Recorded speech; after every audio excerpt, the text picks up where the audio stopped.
So. Kannst halt beginnen. Letzte Story, wahrscheinlich 10 Stunden. Aber mal sehen. Oder? Dann.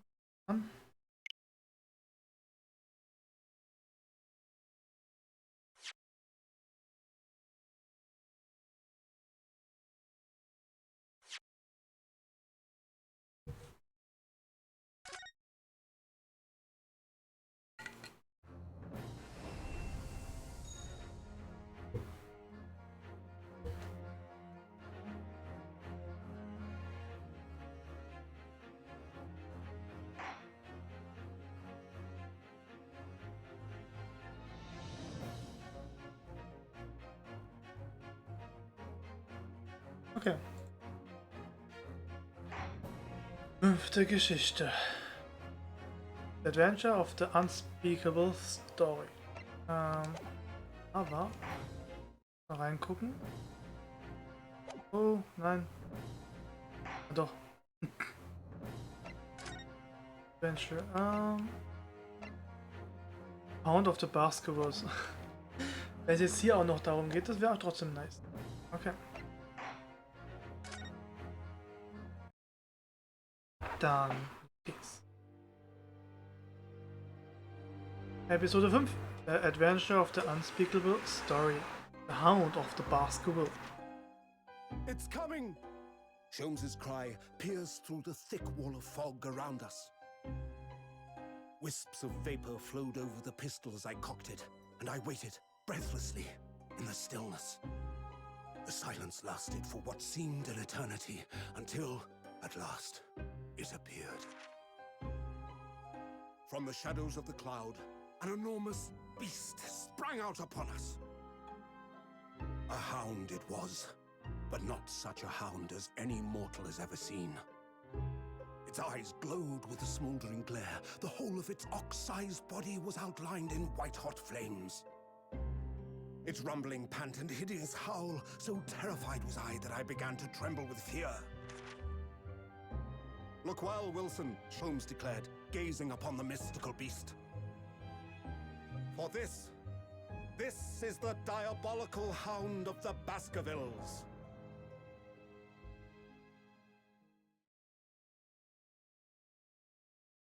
Okay. Our first 2 months in London passed by in a flash. In that disconnecting courtroom experience we were first thrown into the day we arrived in the country. And in Susaki-san's terrible ordeal that had followed close behind, we had emerged victorious. However, there then came an abrupt end to our opportunities to appear in court, which was hardly surprising, of course, since I was nothing more than an amateur, an unknown student of law from a faraway land. Our life in our little office was very quiet. That is, until it was shattered one day by that fateful telegram. 15th April, 9:30 AM, Naruhodos, legal consultates. Ooh.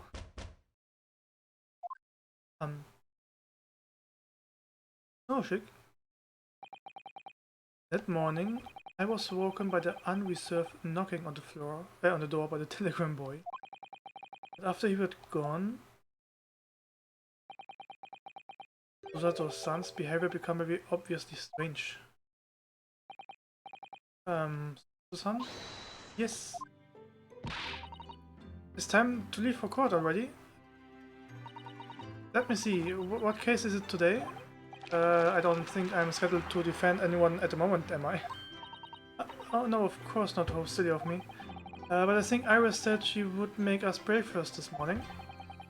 So shall we go down to Mr. Sholmes' suit? Eat? Yes.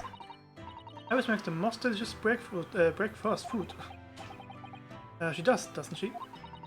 And once our bellies are full, we can leave for court in fighting fit form. Let me see, what case is it today? Here we go again.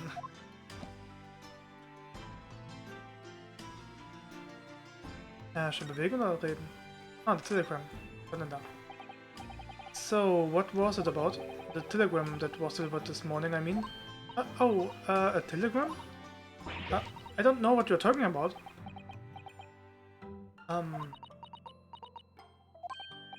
Sorry, but you are not going to get away with that. Well, I didn't think I would.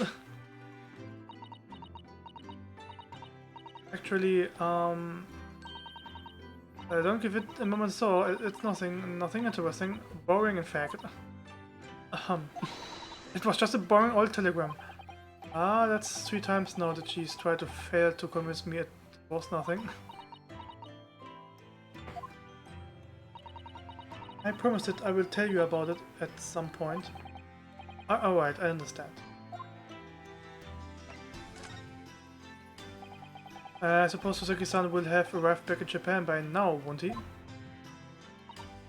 Yes, I should think so. He left immediately after that terrible ordeal. Which would mean he should have completed the voyage already or be just a few days away. A fortnight ago we had that very long telegram from him, do you remember? Complaining of seasickness. But by and large it seems the voyage has been going well. Something wrong, Naruto-san? I was just wondering what might have become of Susaki-san had he stayed in London, that's all. You mean as regard Lord One Seeks the Reaper? Yes, I can't help wondering if seasickness would have peeled into significance in that case. The Reaper. What is it they saying that no one who stands in the dock can be saved from the Reaper, right? Like the way that nightmarish trial ended on the very day we arrived in London.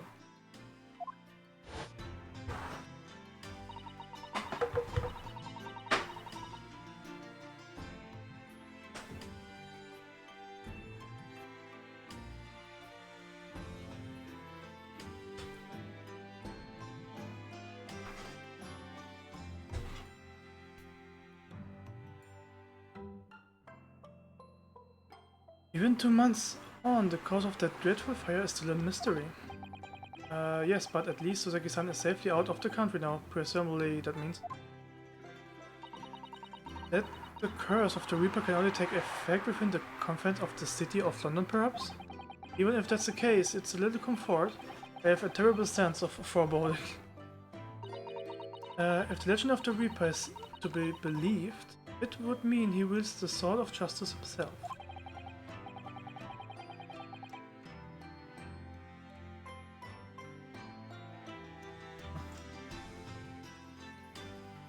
Come to think of it, I wonder what he's been up to those past 2 months.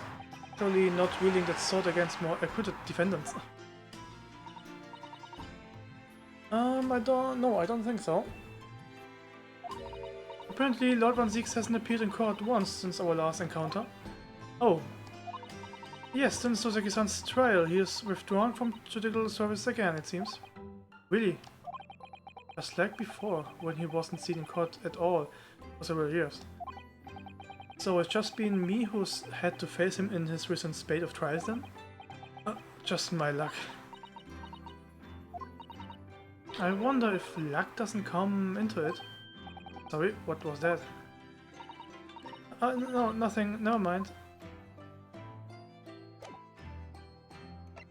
A move, then give him a honor. Jones, sweet.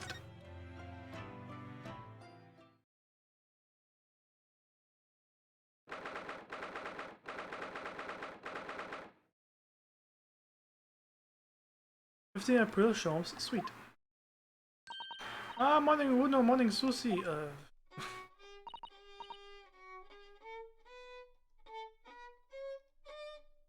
Da versucht sich jemand gerade in der Geige. Okay.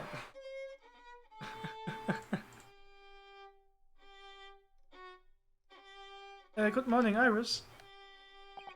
Iris? What is it, Runo? What is that terrible noise? It sounds like a cat being strangled. Ah, yes, you noticed that, did you? Harley isn't in the best form this morning, it seems.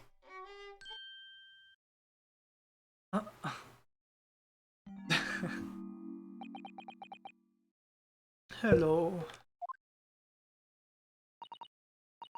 Hello, Mr. Jones? Good morning. Good morning. To die, perhaps? Has something happened, Mr. Jones? You look miserable, and the way you were playing the violin before... An analytical mind is dead. Music is dead. The world is dead. Damn this blanched existence! That's all it is, my dear fellow. Nothing of consequence. I'm afraid I don't understand.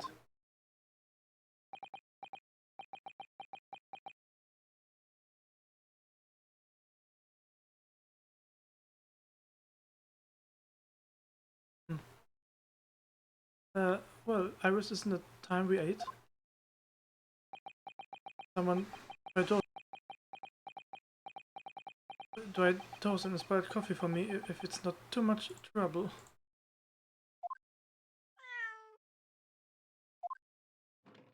Oh, butter. Oh look, it's Wagahai. Wagahai? Good morning, boy. Oh. It must be some sort of tiny door for cats to use. How did it get there? Well then everyone, time for breakfast. Ah, wonderful, let me help you, Iris. It would indeed be a fine day to die. Ah, I knew something looked different. Ich wollte auf das hier wechseln. Moment. Tja, ich wollte die Charaktere wechseln. Ja, dann zweimal dran.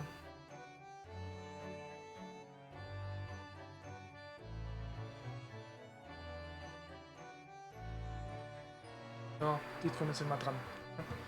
I'm missing from Mr. Jones' desk.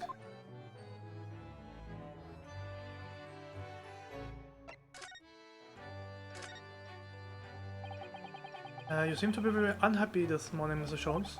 What's happened? It used to be the case that in my hands Soilene sung like the dawn chorus, its medicinal tones would make flowers bloom. Would?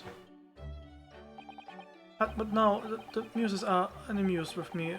The goddesses of music have drawn me over. Whatever do you mean, Mr. Sholmes? For hours I have bowed, for days even, though the night I have endured to no avail. That sound, my tone is lost. That brilliant, clear, unwavering tone. Gone forever, no more ridiculous and unbrittled emotions. Well, you haven't been practicing much lately, have you, Hurley? Don't worry, I'm sure it will come back to you in time. Eat my words, Mr. Naruhodo. The goddesses of the arts are fickle. One day they bestow genius on a man, the next day, unmercifully, withdraw it. Oh dear. Why is this happening to me? If they take the turn, I have to put a away from here. What is left? For pity's sake, what is left? Deduction, perhaps? Isn't that what you are known for?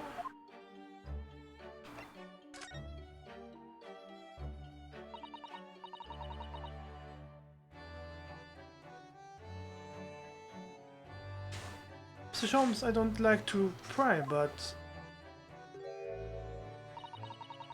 your desk looks rather empty today. Ah, well done, Mr. Sato. Your observation skills do you credit. Oh no, Mr. Sholmes, they pale into significance when compared to yours. You would struggle not to notice, wouldn't you? You mean Hurley's great analytiscope? It's a windy bank now. Sorry, it's at a windy bank? No, Windy Banks, the pawnbrokery. What? You mean you have pawned that enormous machine of yours? It has some considerable value, you see, quite unnecessarily. But isn't it a very important machine for your work? I do wish you had consulted us if your situation had become so desperate. I should have gladly passed with little income I have to you. Dear madam, things are far from desperate. But the pawnbroker has your wonderful machine. How can it be anything but desperate? Making use of a pawnbroker is quite ordinary here in London, I assure you. Is it? It doesn't sound ordinary at all. But see, that neither of you fully understand how pawnbroking works. What's to understand exactly?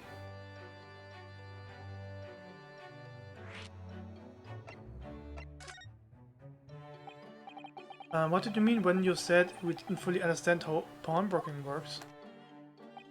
To the people of London, pawnbrokeries are akin to banks. Banks?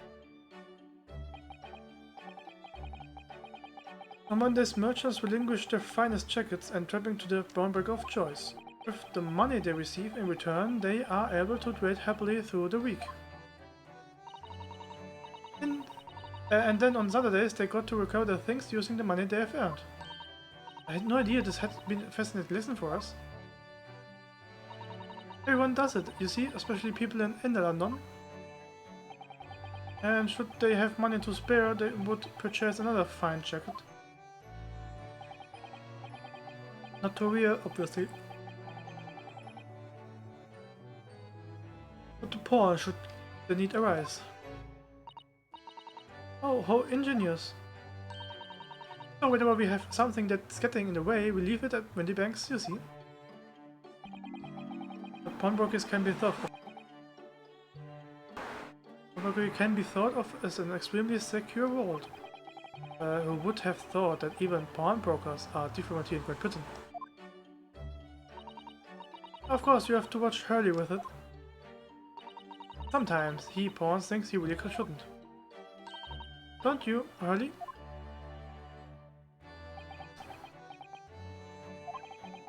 What does it matter? The world is dead to me now.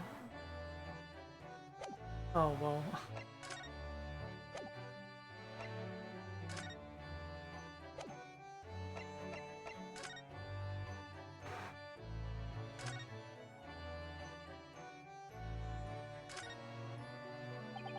Mr. Not So Miss Cat seems to have settled into his new home then. Oh yes, and I've become very attached to the little Reggie. Huh. It would appear his previous owner is completely forgotten to him. Cats are unfeeling creatures. They meow as empty as the herds of the muses. Oh, if Mr. Natsume had no intention of taking Reggie back to Japan, I wonder why he kept him in the first place. I expect he would have taken him if he could. But pets are strictly forbidden aboard steamships in our experience. And for good reason, terrible things can happen if the rules of passage are not obeyed. Well, I don't mind, because Reggie is adorable. Yes, he really is. Oh yes, what about the door? I don't remember seeing the tiny thing in the main door before. What did that keep for? Oh, you noticed? You are observant, Bruno. I use this. It's my latest invention. What is that? I call it the cat flipomat. A machine for making doors just for cats? Yeah, that's right, it can make a cat flap for a little furry friend like Reggie in seconds. And you can do it in any other door at all, no matter what it's made of. It's very powerful, you see? Wouldn't it have been quicker just to make the cat flap rather than making a machine make the cat flap? Well, yes, maybe, but now I can make cat flaps anywhere I like. Oh, I think it's wonderful. You must make one for us in the door of our office upstairs areas. Oh, wieso geht nicht das so oft? Mann. He knows how to come up with unconventional inventions.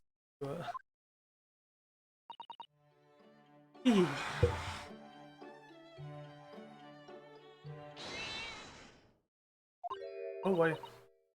What was that? A Wakai? Oh no.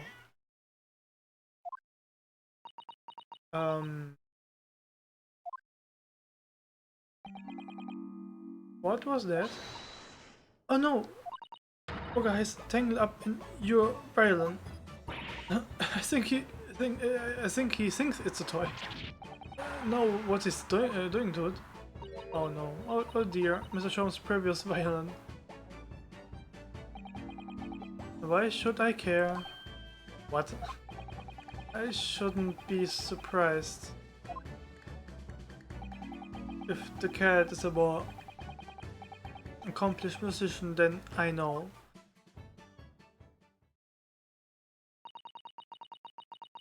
Sholmes really isn't on poor spirits, isn't he? Well, anyway, I will put it back where it lives. Shall I hurry? Out of the cat's reach if possible. Maybe we should assess the damage.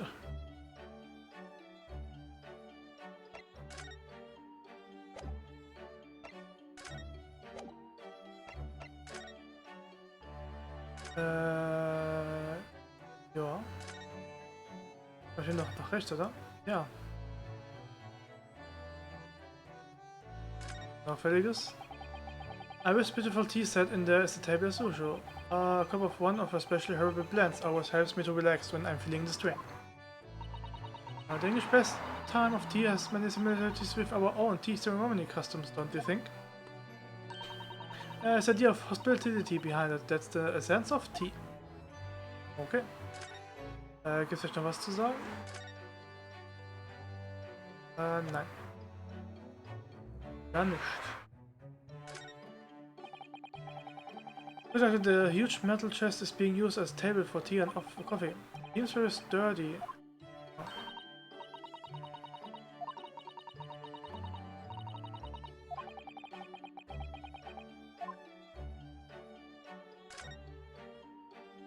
Noch umgucken kann oder...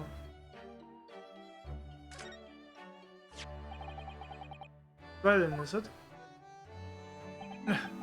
It's a Stradivarius, one of the finest violins in the world, made by the renowned Italian luthier Antonio Stradivari. Oh, I see. It doesn't really look like anything special to me. I happened upon it covered in dust, languishing in a pawn shop down and a nondescript back alley. The broker had no idea of its value, so I was able to purchase it for a mere 55 shillings.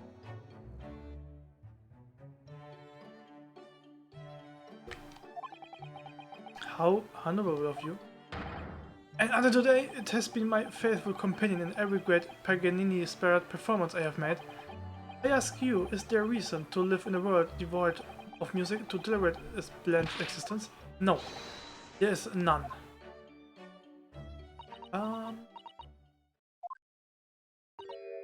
Mr. Sholmes? What, dear madam, what? My thoughts are preoccupied with fancies of release from this dull routine.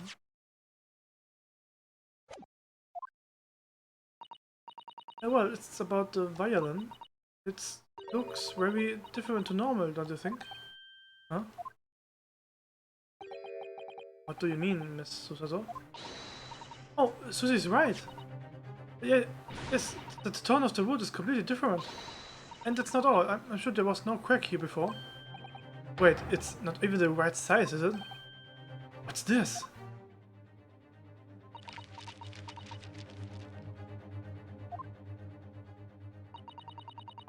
I'm terribly sorry to have to tell you this, Mr. Sholmes, but that instrumental isn't a violin at all.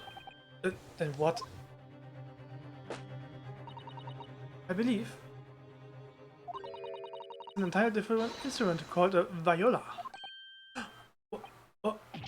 What? Oh, Mr. Sholmes, are you alright? You're right. You are quite right. This isn't my faithful Stradivarius. So what? Pray, is this piece of string flotsam? Not your faithful performing partner then? I see what must have happened. You do, Iris? It's just a simple mix-up. It sounds like Iris might be able to tell us exactly what happened if we ask her.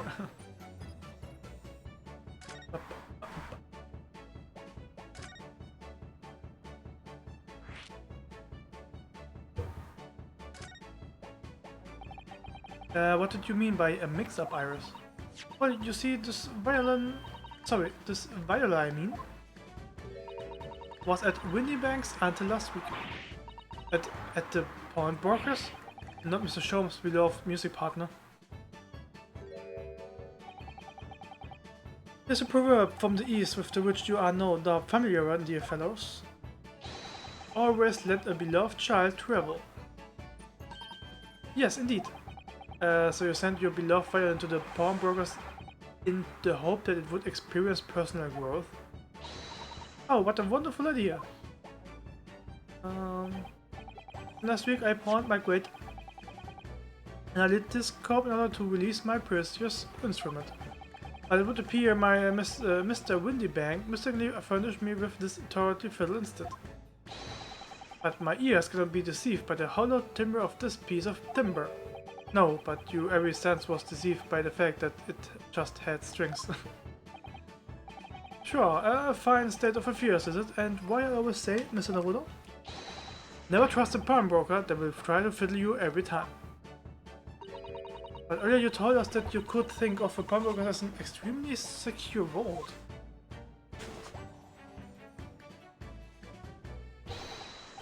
Come, Mr. Naruto, dilly-dallying will get you nowhere. Sorry. Crunching your toes with that vacant aspect, pressing your coffee so obtusely. Are you not a little embarrassed by your own conduct, considering the urgency with which we are faced? We must visit Mr. Windybank Procure at once, that's right, isn't it, Mr. Sholmes? Precisely, Mr. Soto, without a moment's delay. But I haven't finished my bacon and eggs. My dear fellow, surely you do not still intend to crunch your beacon with an increasingly arrogant aspect, to press your eggs even more obtusely. Alright, say no more, let's go then. Alright, Bruno, I would be happy to heat up it for you again later. Oh, thank you, Iris. As it happens, I'm rather curious to see what a British pawnbroker looks like. Da gehen wir mal hin. Oh, Baker Street. Muss ich erst zu Baker Street, dann dahin?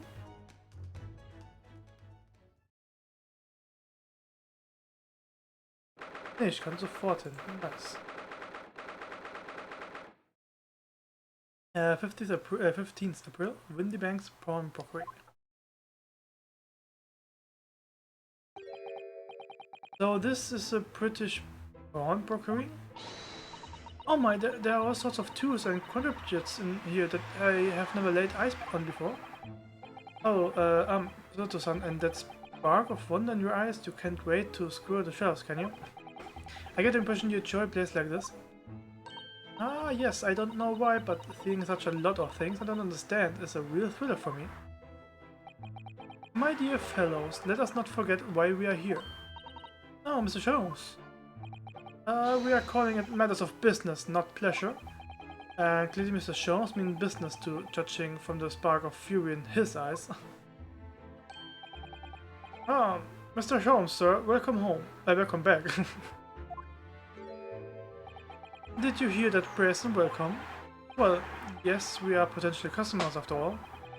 We are disgruntled customers, Mr. Naruto, and it's time to inform Mr. Winnebeck of our error. Come, the fight is afoot.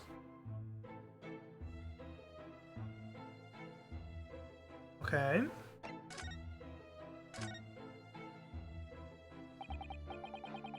Naturally, you will recall this, which I retrieved from you some days ago. Yes. This second-rate fiddle is not my faithful instrument, Mr. Windybank. The color of the wood is different, it has holes in it, it's not even the same size. Wonderful summary of our observations, Mr. Sholmes. I'm so sorry, sir.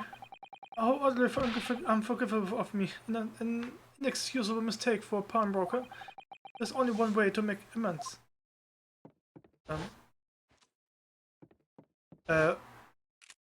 Nein, I should have to take my own life. What? Was? I don't think that will be necessary, do you? If I may just say one thing before I pop off. Yes. It was you, sir, Mr. Sholmes, who took it upon himself to remove the item on the other day, I believe. Sorry? As I recall, I entered the store room to fetch your violin, and when I heard, it is. You did? And when I turned to contradict you, you had taken the violin and left, sir. However, there can be no doubt that the blame lies firmly at my own door for allowing you to leave. So I shall not crumble or goose any longer. May this guilt die with me. No, stop, my dear fellow. The fault is mine.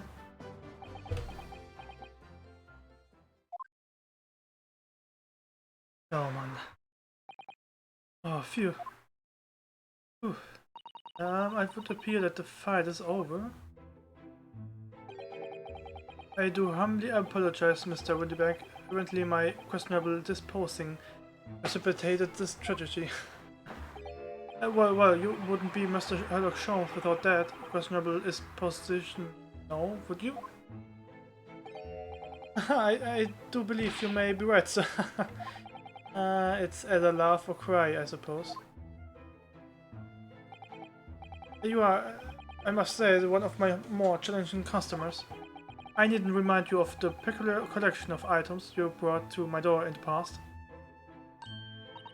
Oh, peculiar items? In the extreme, ma'am. For example, the unpublished manuscript of an eponymous work, the novels of Sherlock Holmes or some such. Oh my, a new full-fledged novel? And unpublished? A story I've yet to read now, you mean? Forgive me. Wait, before you die, you must tell me more. Hey, Waffe runter. I must know more. Tell me everything. Wow, so the sun is really fired up now. Really an unpublished story under this very roof? Well, one day the gentleman here brought an old metal chest, you see.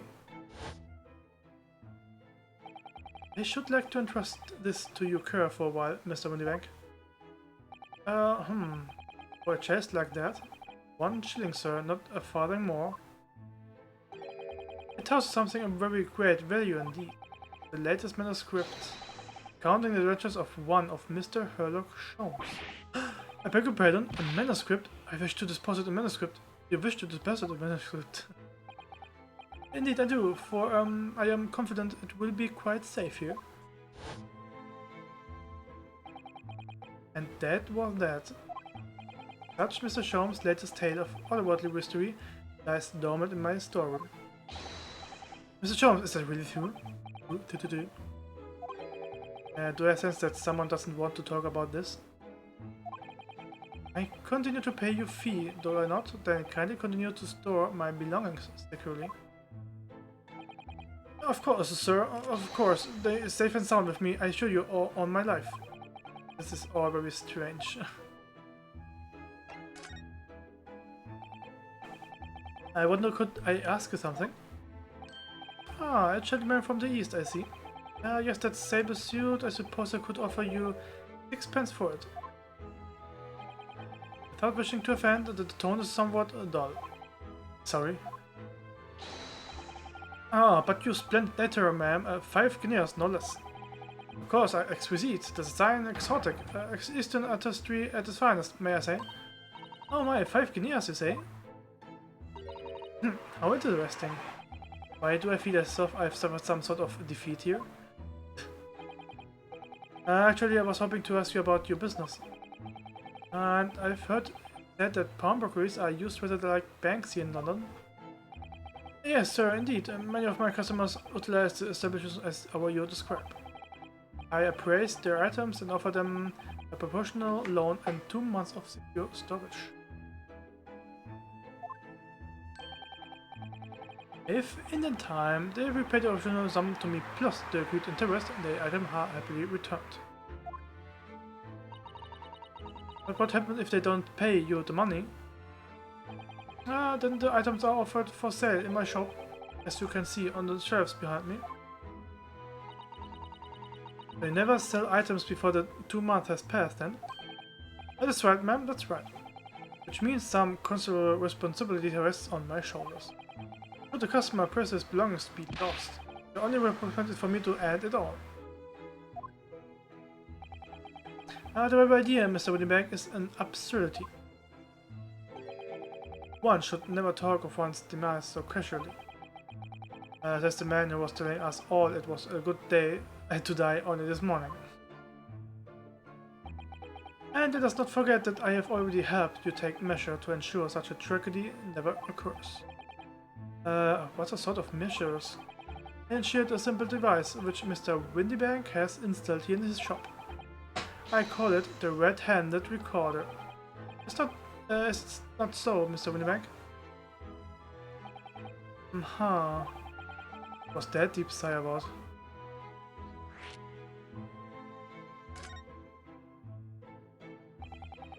What on earth is a red-handed recorder? Use your eyes, my dear fellow. There are 2 just below the ceiling. You can see what appears to be a camera attached to some sort of timing device.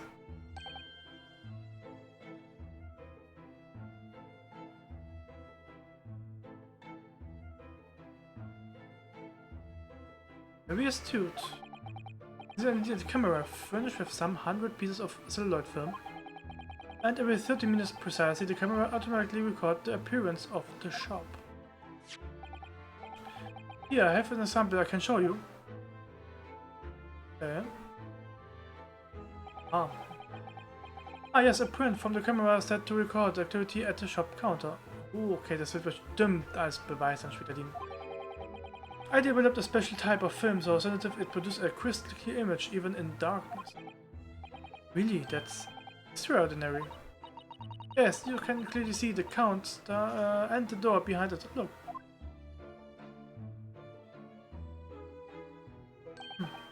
So you see, were someone to enter the premises with ill intent, his identity should be summarily exposed. But did you not say that the photographic prints were taken at 30-minute intervals? Indeed, as you say, my dear madam. Then what if they didn't occur in between times? One could only say that would be a cruel twist of fate. I must confess your devices have been giving me some cause of distress of late. I beg your pardon, Mr. Woodybag. Surely they are anything but distressing. Reassuring in the word. Reassuring is the word. It's the cause of the film, sir. You must gradually place not one, but 2 cameras in my shop after all. Which means I must pay for nigh on 100 utterly useless prints every single day. I'm afraid the cost of the film will break me before I'm very much older.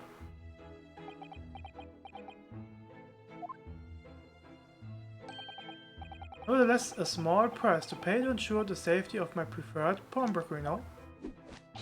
My dear fellows, we verge on an age where safety and security come at a price. Oh, heaven help us.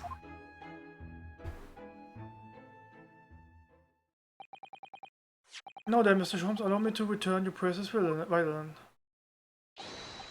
Ah, the very thing. Thank you, Mr. Windybank. Perhaps this might mark the end of the peculiar item to try to pop, because if anything were to happen to one of them, it would be the only answer.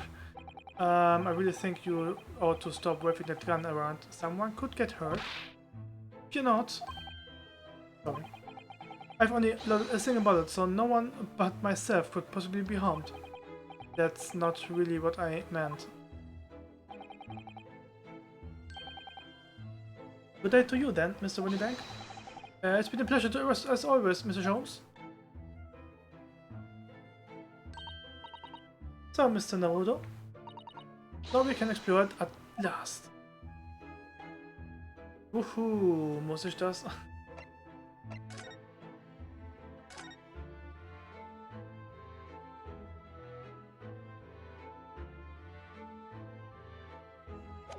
Ah nee, ich gehe vielleicht erstmal in Baker Street.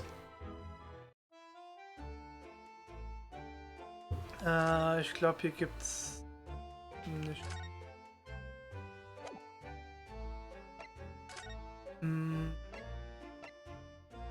Ich gehe mal überall hin.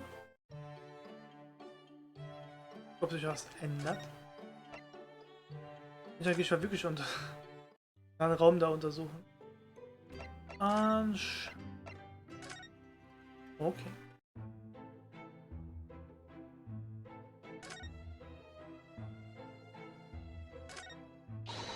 Well, look at this. What could this lovely big shiny box be? That, my dear madam, is a music box. Surely you have such things in your own country? Oh my, yes, but I've certainly never seen one so large before. Shall we listen a while?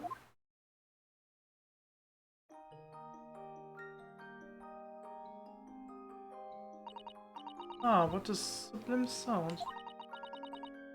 It's like the music of angels. Never heard anything like it before in my life. This particular specimen is of a larger variety, commonly found in public houses and restaurants. There's a metal disc inside in which the notes to be played are recorded. Simply by replacing the disc with another, any music you care to imagine can be played. My goodness, and what a simple delightful machine. Indeed, though the popularity has waned recently with the development of the gramophone, of course.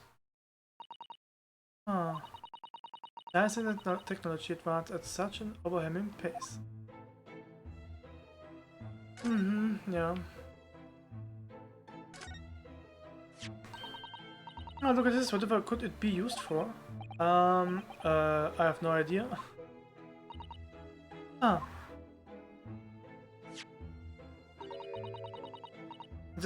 There's a small catch just here, look.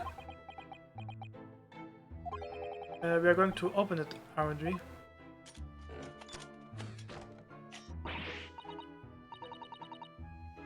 Oh, this is amazing. It's some sort of spring-loaded mechanism, which we will never manage to put back to the way it was before. What are you two doing? What? Us? Nothing. No, nothing at all. What about this device is? It seems to have a pair of little windows to look through. It feels as though I've seen something rather similar to this elsewhere.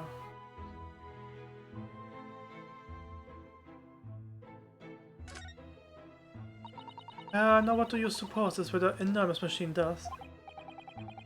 It seems to have two little windows for looking through. Allow me to enlighten you, my dear fellows, what you are looking at. It's a stereoscope.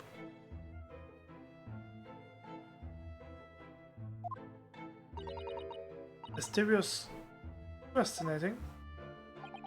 It's empty named, I assure you. Look through the ISPs and see for yourself.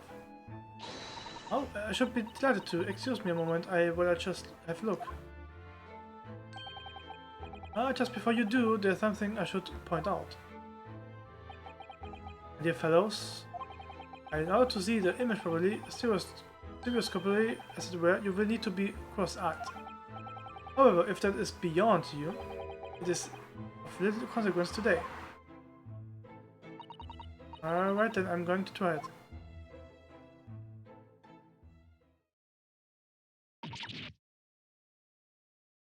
Whoa! So Naruto, you must see. At once. Alright then. What? So I need to be cross-eyed, like I'm trying to look at my own nose? Okay.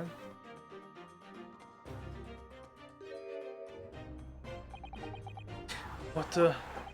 I don't believe it. It's just a photographic print, but it seems like you could reach out and touch it. Yes, the sense of depth is startling, is it not?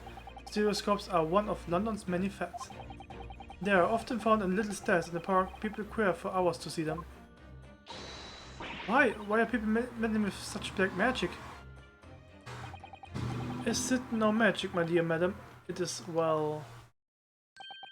far too complicated to explain at present. We shall save this lesson for another day. Oh, wow. Oh. Oh. What an assortment of things there are on these shelves here. Crockery, footwear, clocks and watches. Almost anything you care to imagine. Those are forfeit items offered for sale by the parent broker. What does that really mean though? When you pawn or colloquially pop an item, the broker loans you money against its worth. He stores an item for an agreed period of time, after which the loan must be repaid. If not, he is free to display it in his shop for sale at a price of his choosing. Ah yes, no, you've explained it. I'm nothing little price tags on everywhere. Of course. Simply by paying the agreed interest on the loan, one can extend the period of safekeeping. So you may pawn that black garb of yours without fear, my dear fellow. My treasured university uniform? Never. It embodies my student spirit. Demands.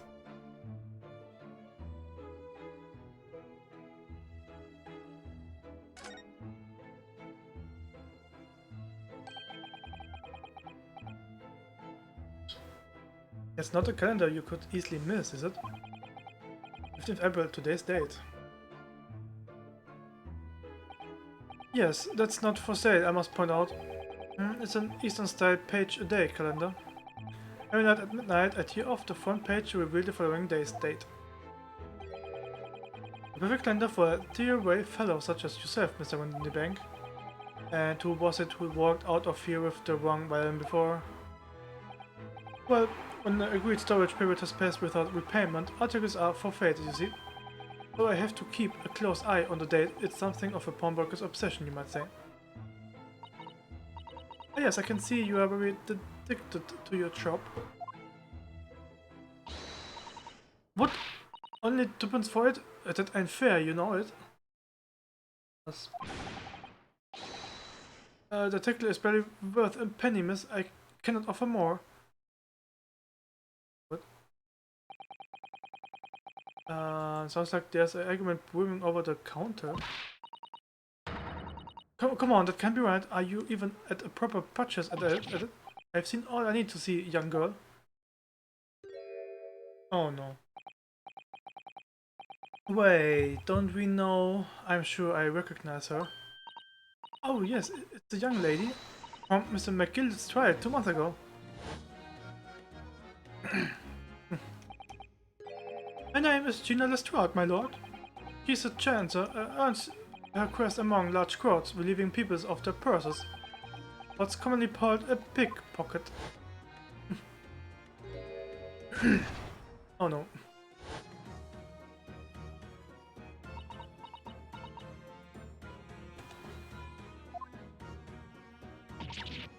God, Bennett, you not?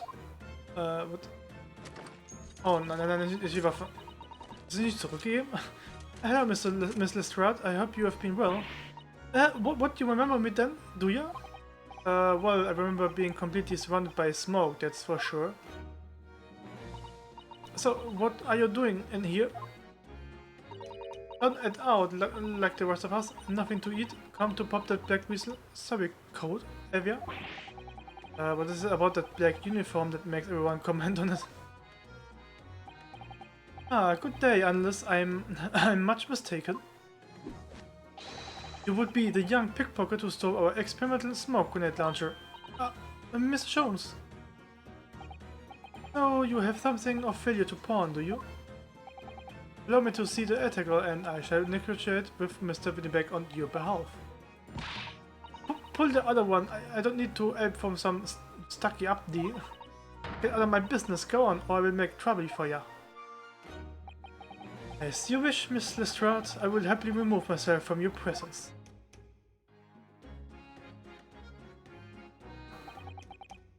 He's really done it, he's gone. I'm sorry, but as I said, there's really no room for negotiation here. Is that thing he has in his hand? Some kind of metal disc? And you, go on, leave me alone. Oh, Miss Lestrade, just pretend we aren't here. We shan't be offended in the slightest.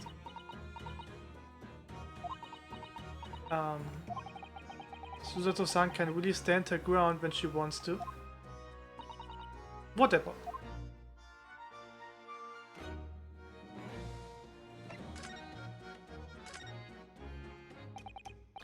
Somehow I didn't really think you were the sort of person who would use a pawnbroker, Miss Lestrade.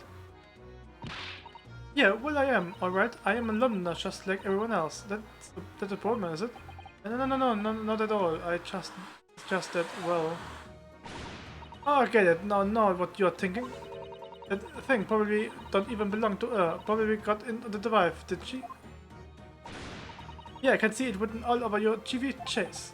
Well, I might have been thinking something along those lines. You're not going to deny it, Mr. Naruhodo. Alright then, I'm just going to come out and ask you straight. Do you pawn things that you steal from other people? Well, I don't know. Oh, best to answer that really, suppose, sometimes. You are not going to deny it either, Mrs. Roth. But not this time, alright, I swear, that thing belongs to me. This that Mr. Winneback is holding. Perhaps we should see what he has to say about all this.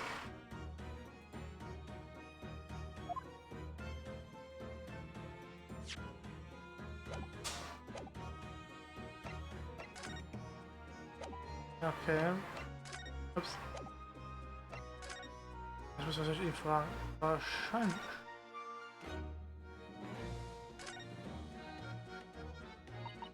Mr. Winneback, what exactly is that metal disc that Miss Lestrade has bought in? It seems to have hundreds of tiny little bumps on the surface. Ah, this is a music disc, you see, for use inside the music box.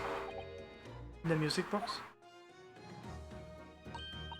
What? You don't even know what the music box is? You Eastern lot ain't so savvy, eh?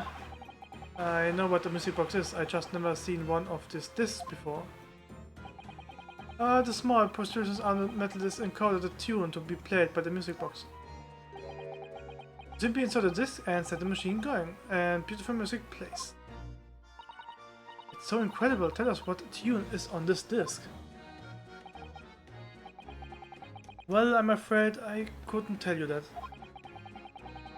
There are so many different types of music box to see. British made, German, Swiss. I have no way of knowing which particular machine this was made for. Ah, I see. And that's it in a nutshell. It wouldn't have any customer for an item like this, even if the young lady fulfilled it. Wait, I'm already offering more than I should at a penny. This is a packet of lies. Told me I did. It said it was, well, he? Who? Never you mind. It just ain't right. That's all. The disc worth good money. I know that it is. Well, then you will have to try your luck. Another pawnbrokers, won't you? Ah.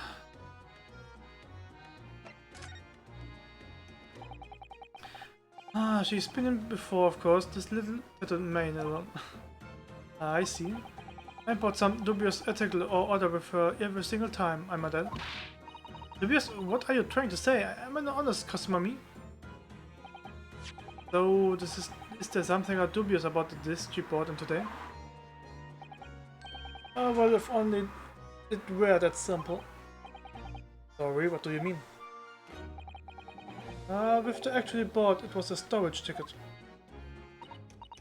Ah, storage ticket. So, Miss Lestrade has actually come to read an article from you today, is that right? Yeah, that's right. A girl like me has a lot of stuff what needs storing. Alright, yes, that's definitely dubious. The ticket in question would have been fulfilled at midnight tonight. But as she gave me the ticket for it, I repaid both the loan and the interest. I was obliged to return the ticket to her. What was the ticket to? Do tell us, Mr. Windybank. Ah, the little scam is wearing it, ma'am. It's the overcoat that she redeemed. Oh. What's wrong with that? It fits, doesn't it? I mean, it's mine, so of course it is. So what about this then? How does that come into all this? Ah, this is something else. A new article to pawn if the girl and I can agree a price.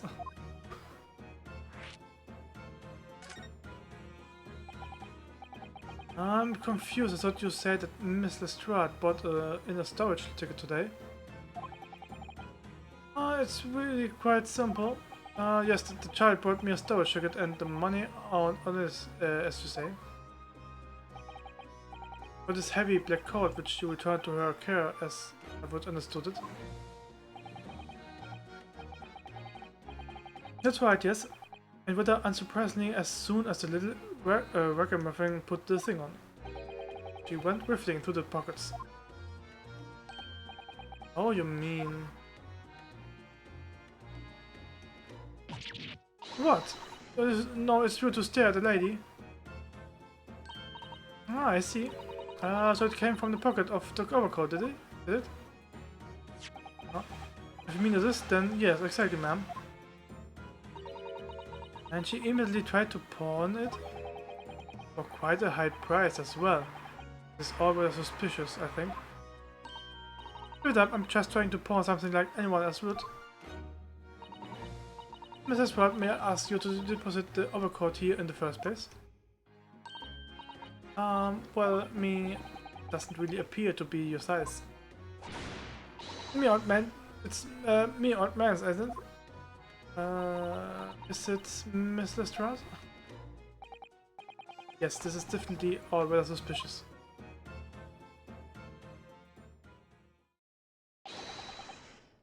Out of my way, please. What?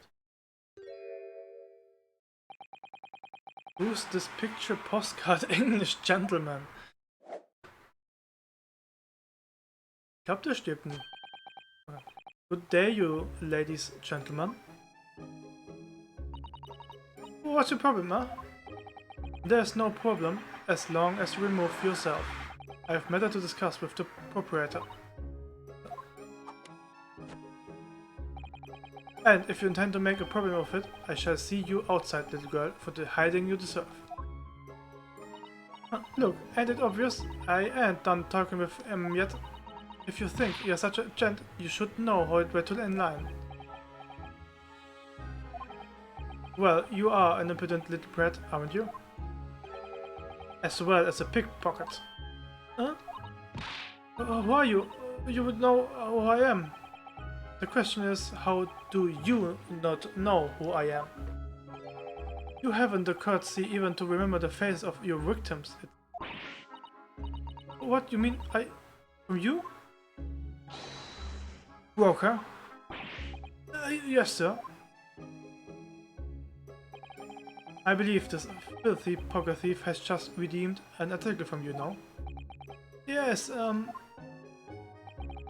article in question belongs to me. I demand for it to be returned at once. Oh my. No, that's a lie. What are you trying to pull? Like if you make my overcoat, you wrestler. And needless to say, any music box discs too.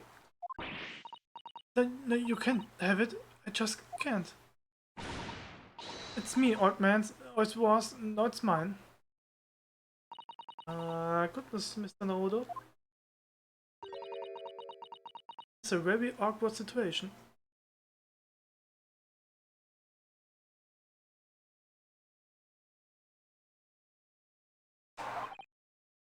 Yes.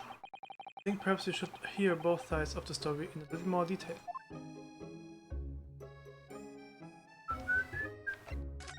Okay.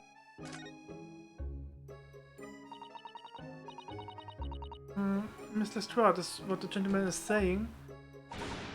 What do you think? Those lies ended, obviously. I swear on my life, I ain't never laid eyes on that dandy before. Let's hear it now, you little ragamuffin. You stole it, didn't you?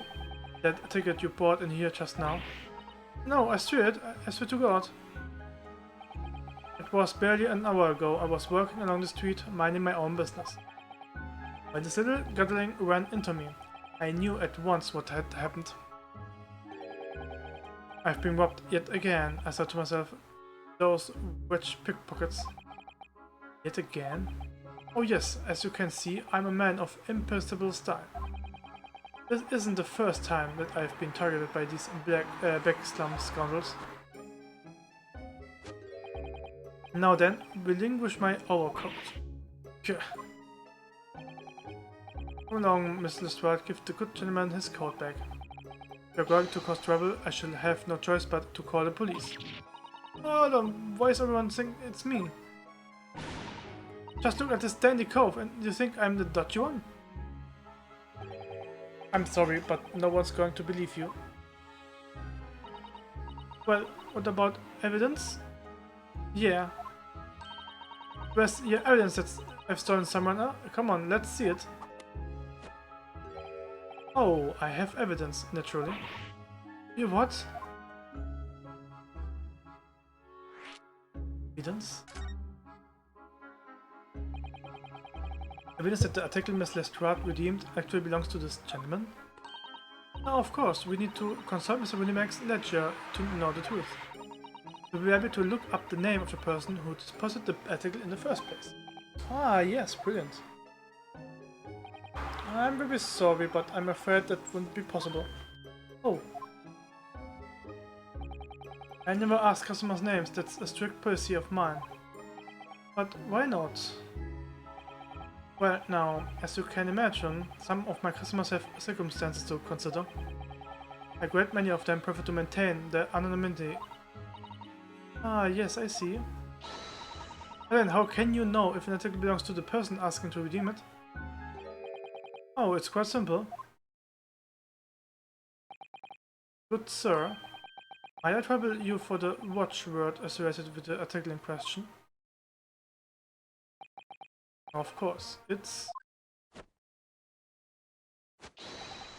Professor. Yeah, that's right. And all the minutes we need. This gentleman is the rightful owner of the article, without doubt. Watchword, interesting.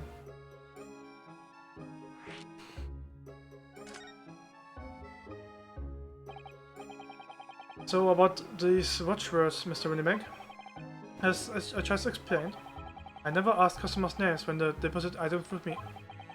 There are many reasons why certain customers would like to keep the activity secret.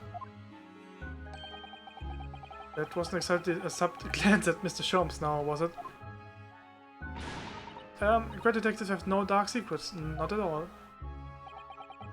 Ah yes, well, anyway, that's why I always ask for watchword whenever I accept a new article. In many ways, it's like the secret combination of the numbers used to unlock a vault. Date of deposit, a description, and a watchword, unique to identify each item. And of course, then I give the storage ticket to the customer. When someone comes to redeem something, I ask for the ticket and the watchword. And if that someone tells you the correct watchword, you return the article? Ah, that's right, sir. Yes. As soon as the request, the fee is paid. And I have supplied you with the information you require already, but for the avoidance of doubt, the article in question is an overcoat deposited 2 months ago on 15th February. With a watchword of Professor. All perfectly correct information, sir. But, oh. Really, this is beyond a joke now. This is no further room for doubt.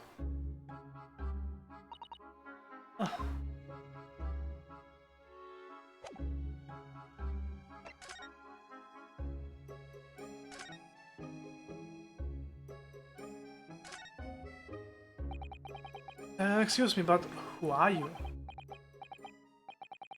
One would expect the inquirer to introduce himself first.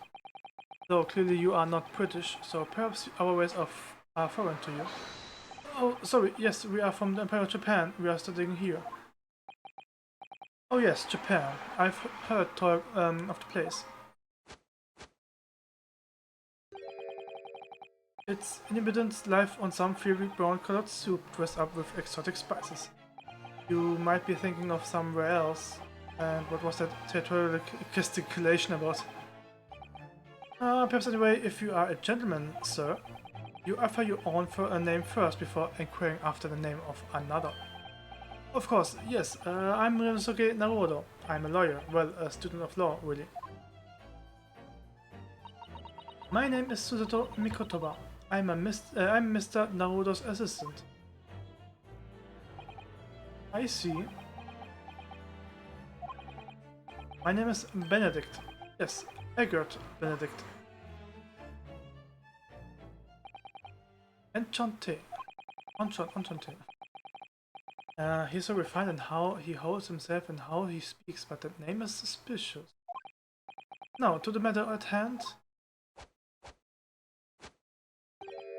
Oh, court, return it at once to someone with the style to carry it off. Yeah, every move it makes, every breath it takes. Can't stand watching him.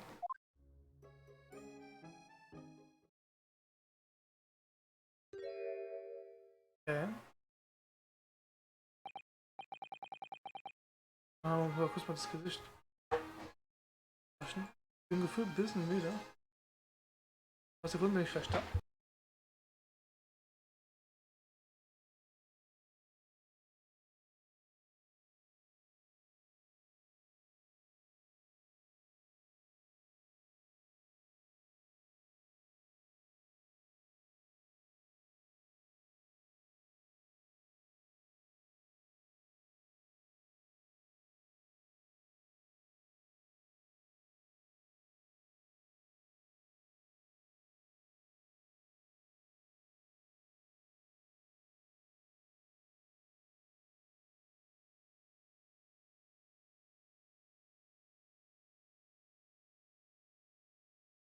So let be an end to the matter.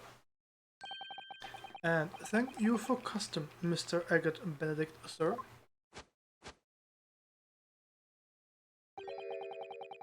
With such reasonable rates of interest, I may even decide to come back. So, This is why I ate grown-ups. Just cause I'm a diver, everyone thinks that makes me a liar. And the contents of the coat pockets, if you please, broker. Ah, but of course, sir, here's the disc for you.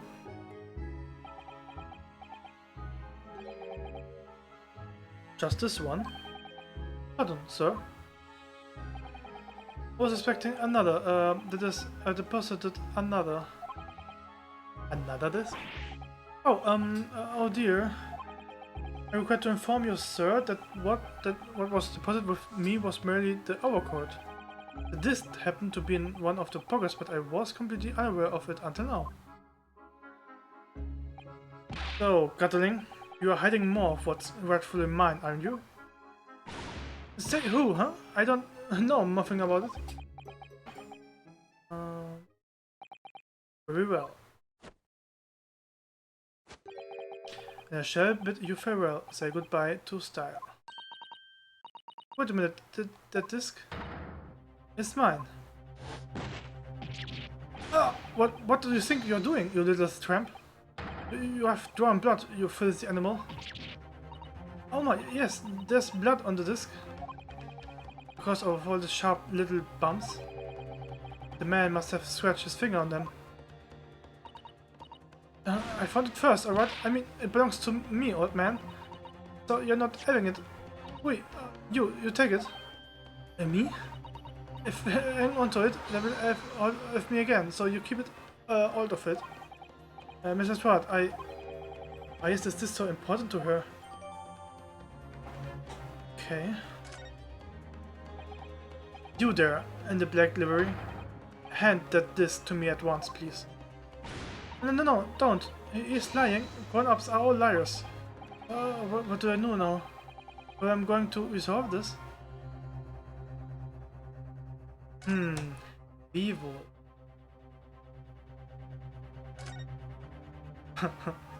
Da steht er schon.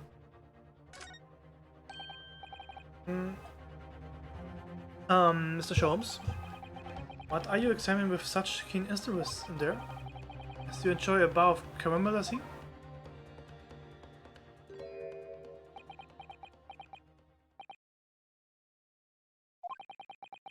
So you have found me at last, Mr. Naruto? Sorry. After that young pickpocket sent me on my way, I was forced to lurk in the shadows. Cruel Ostraxus and the rest of you partook in the terrible atmosphere of fellowship. I had nothing to occupy my mind, but was too ashamed to let society see what my downfall had done to me. So, feigning mock interest, I pretended to examine the ladier's trinkets in this desolate place.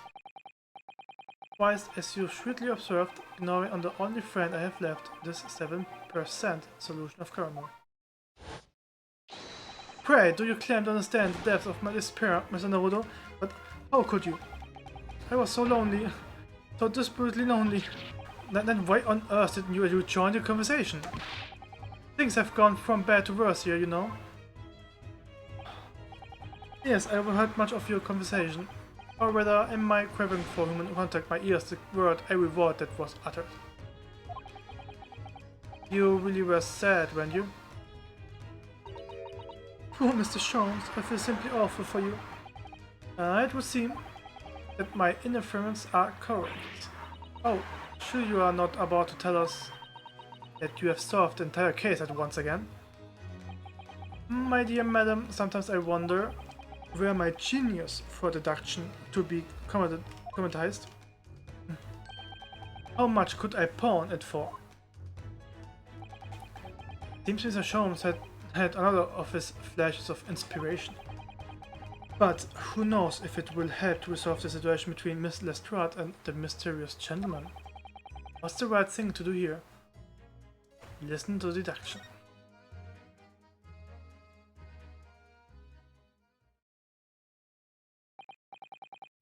Well, Miss Lestrade, it would appear you find yourself in something of a predicament. Sir, where the place have you been here? Pardon? When the lady's in trouble, a true chance posed to be there to help.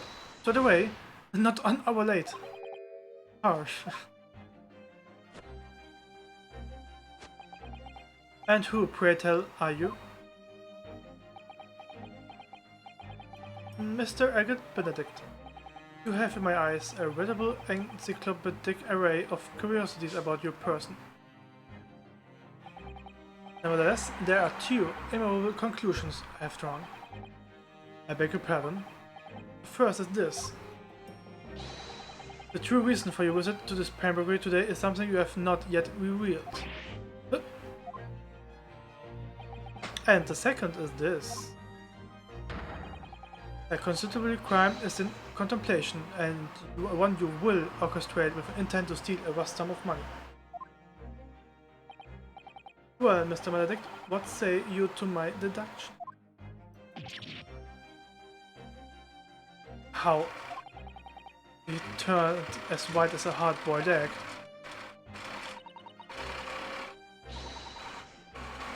It would seem that once again Mrs. Holmes has made a flawless deduction.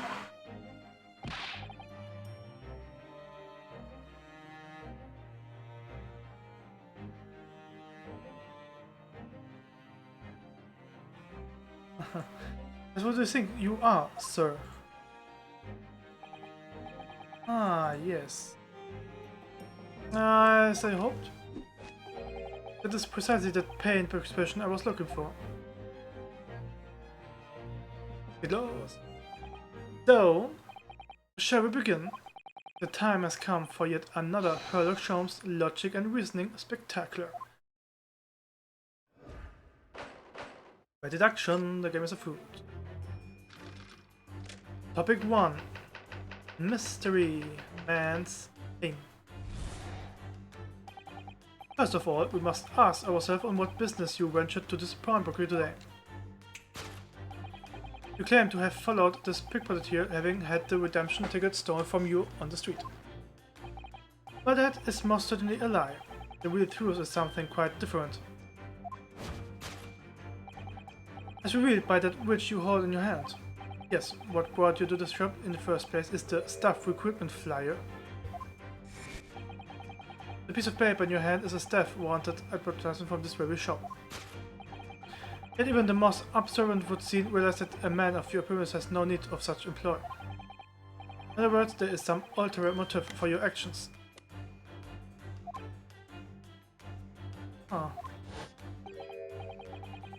Cane, which you unwillingly cluttered your person, exhibits on an incontrovertible contradiction. What other words? I've had this cane for years. The contradiction of which I speak is, of course, using ferrule 9. Oh. The end of any working cane would be determined with a metal ferrule to protect the wooden tip. And yet, detailed analysis shows the wooden tip of the stick to be utterly bare. Therefore, there is only one conclusion.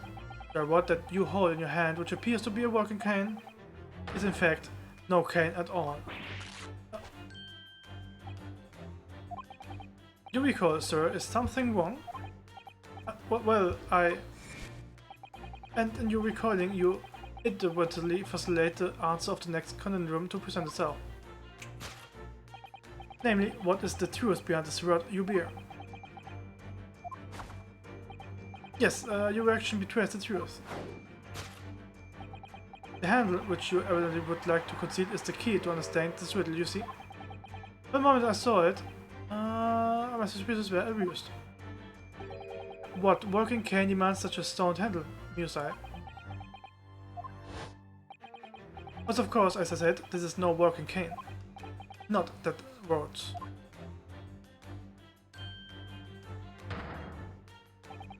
It's a broken handle of a shovel. What?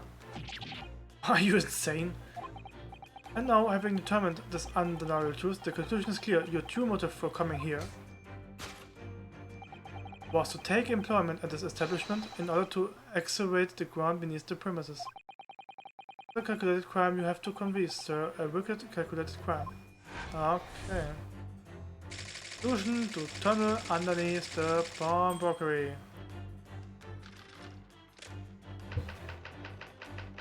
Great crime. Oh man. Now, Mr. Benedict, let us continue. For we must expose the details of this elaborate crime you have in planning. This is utterly absurd. To suggest that I, a gentleman, intend to excavate the ground beneath this pawnbroker with a broken shovel. What on earth do you propose I could expect to find there? Some long-forgotten treasure, I suppose? Save for such a fanciful theory, what possible reason could I have to do as you say? Oh, but there's a ample reason. As you are only too well aware, Mr. Benedict. Ah, and your further glance is more telling than I could have hoped. What? Let us consider what would motivate a man to infiltrate a shop such as this and coldly dig beneath its floor. The answer is revealed by the council notice on the counter in which your eyes were individually drawn. This letter gives notice of public works to be carried out in the local area. And according to the enclosed plan of the upcoming sewage works, beneath the shop runs a sewer that adjoins another and that runs under the bank of the opposite side of the road. This madness has entered the sewers now, has it? Ah, by excavating the ground beneath your foot, you would gain access to the waterway. That flows in very close proximity to the Great Vault of the financial institution opposite. What are you?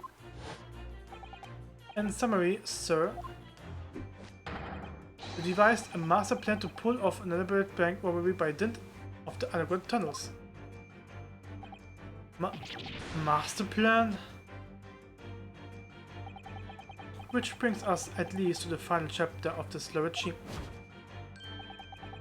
With that plunder did the thief hope to make off from the underground vault of the bank? Are you quite serious? Having consulted with Scotland Yard some days ago, I happen to know the answer. But naturally the answer is no secret to you, is it, Mr. Benedict? I have no idea what you're talking about. Allow me to present a rather interesting piece of evidence. You see, this picture postcard tells us all we need to know. A postcard of the Great Exhibition? I'm afraid you have quite lost me. Currently in the final stage of preparation, the Great Exhibition will soon be underway. And the government has provided extra funds to complete its centerpiece, the Crystal Tower. Funds that currently sit in the vault of the bank on the other side of this road. Pardon? Yes, the considerable crime you have been contemplating is the theft of that which sits in the vault of the bank, the specially reserved funds of the Great Exhibition. Of course, that is top secret police information, so keep it under your head, please. Steal the Great Exhibition, the funds. This concludes Sherlock Holmes' great deduction of this pawnbroking puzzle. Okay, 9.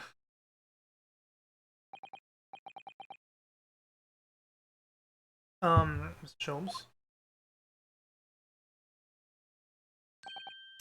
Well, Miss Norodom, an impressively upbeat deduction for Detective Rick with loneliness, would you not agree? But it's true what you said about the bank over the road and what is has in his vault? Indeed.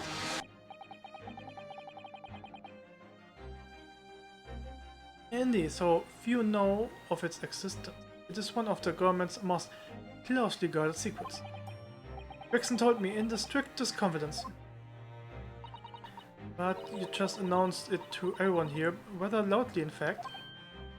Ah. And if such a big secret, how would Mr. Benedict have come to find out about it?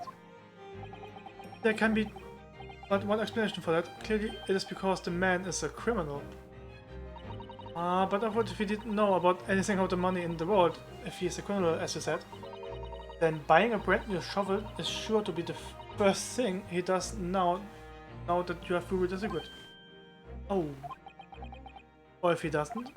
Maybe Mr. Windybank will. He already has plenty of shovels here after all.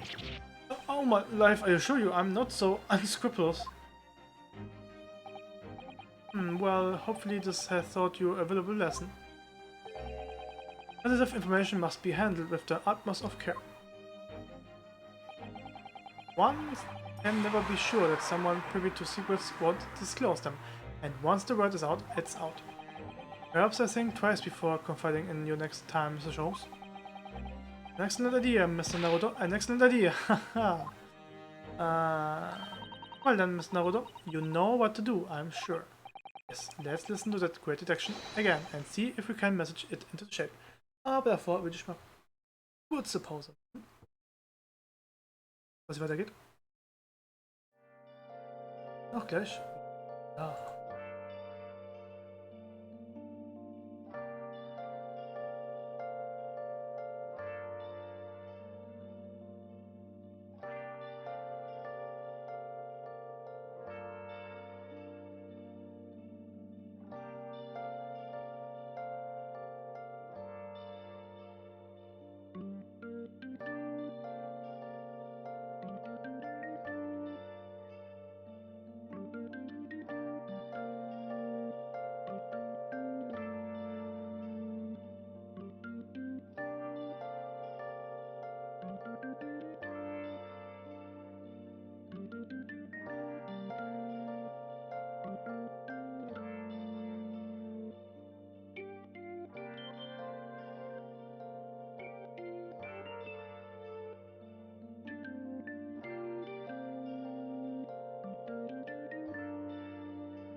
Und weiter geht's. Jetzt müssen wir ihn mal verbessern.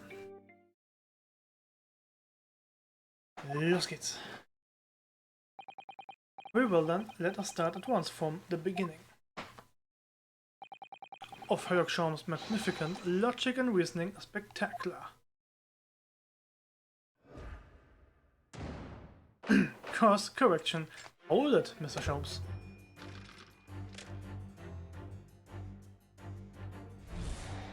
So, das kennen wir ja schon.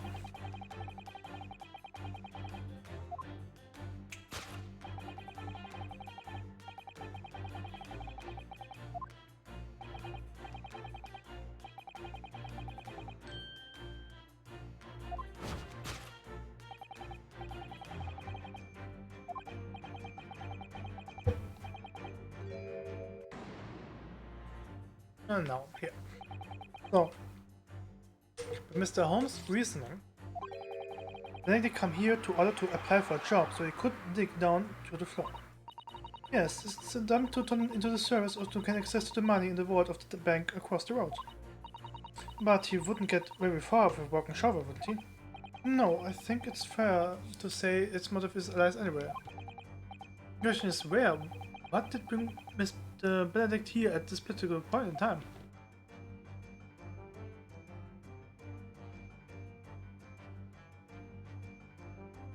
Louder.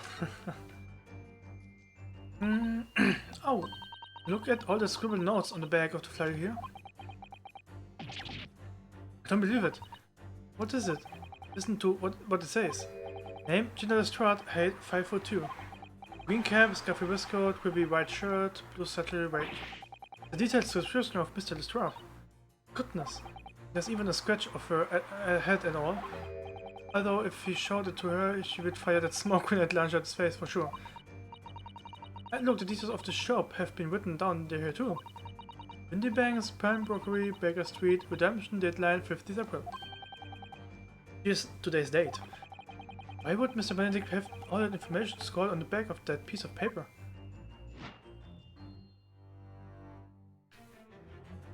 Take that!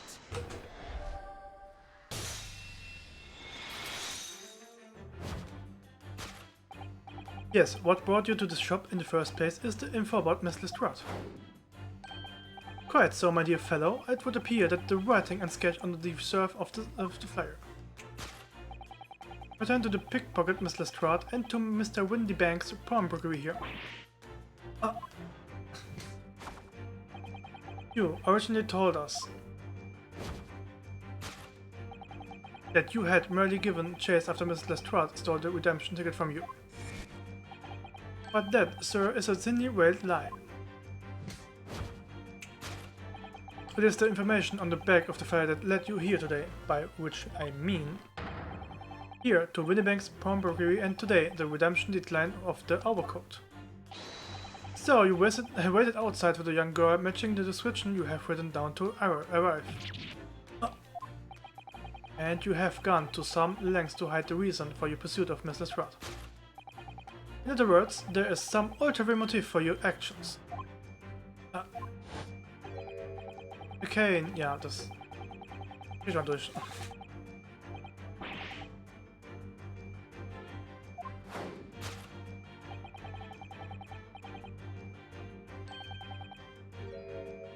Nein, nicht das. What's a fable? Special cap on me found on the end of the cane, Mr. Naruto. Ah, the bit that makes the nice clanging sound of the payment? Yes, exactly, and Mr. Sholmes is right, it appears to be missing on this cane. But it doesn't actually look broken, does it? No, it doesn't, so the gentleman certainly did recall when Mr. Sholmes identified the cane as suspicious. In other words, there's some secret about the cane that Mr. Benedict would rather we don't know. Als ob es ihm gehört, weil da Initialen ist ja nicht seine. Okay, Mr. Susato, there's some letters on the handle.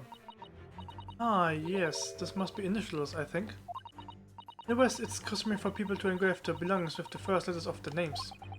So here shops would be HS, you mean? Yeah, that's right. And the initials on the cane. Ugh. Schmier?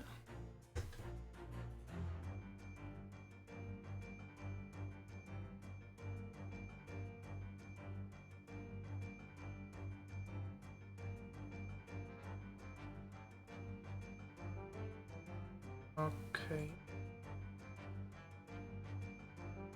Initials on this cane, obviously. Oh. HG? But does it feel as though it's not quite right?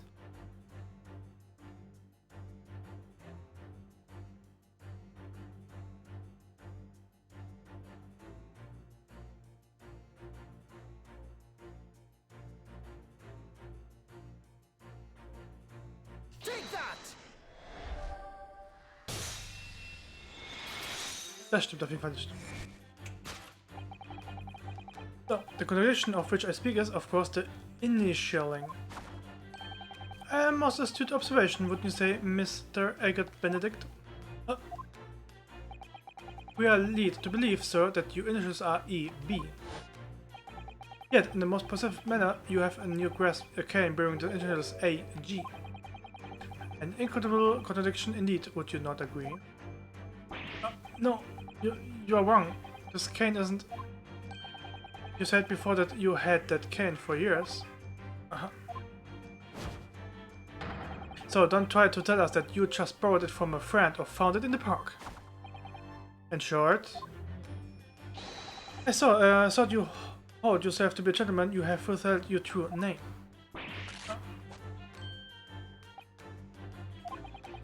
You recall, sir, is something wrong? Well,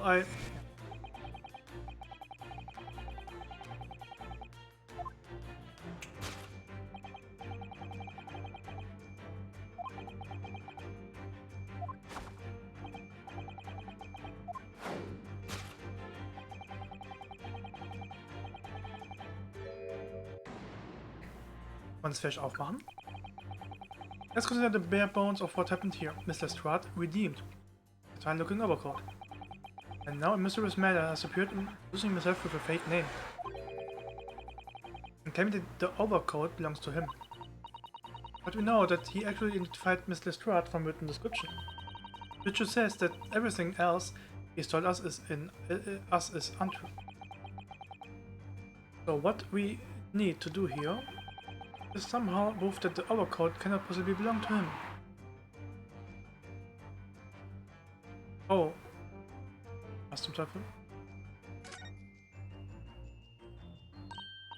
Oh, the seam of the shoulder there's coming apart, look. So this is... You know, a moment ago when Miss Benedict was surprised by something that was said. Oh, I heard him make a rather strange noise, something a bit like a tiny growl. Now I think it's probably the sound of his seam ripping off. If you look closely, it does seem to be a very tight fight. Leaves are stretched to bursting and he wouldn't have the hope of fastening it at the front. If you were to run around on it, I'm sure the whole thing would fall apart.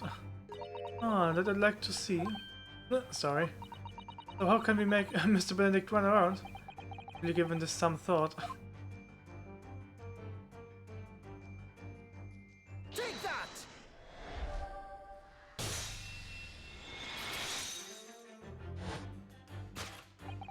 The split seam, which you evidently would like to conceal, is the key to understand this riddle, you see. Ah. Yes, because the overcoat is rather obviously a poor fit. Having forced it over your broad shoulders, the seam is already breaking apart. My suspicions were aroused from the outset. When you so badly lied about your name and so boldly wailed this pickpocket. This catalogue of untruths has all been for one very specific purpose. The article that the young girl redeemed from Mr. Windybank.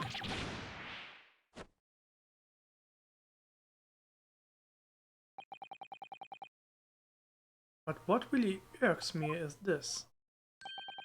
The considerable crime I initially mentioned has been considerably curtailed.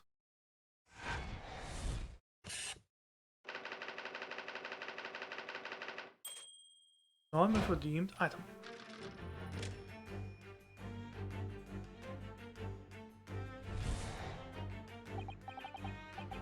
Now, Mr. Benedict, let us continue.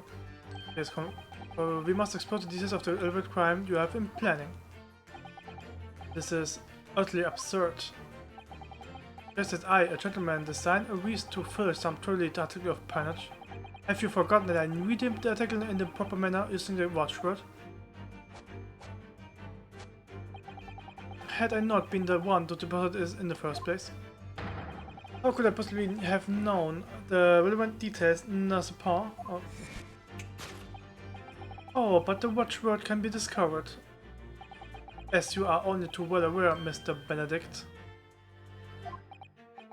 Ah, and your further glance is more telling that I could have coped. What?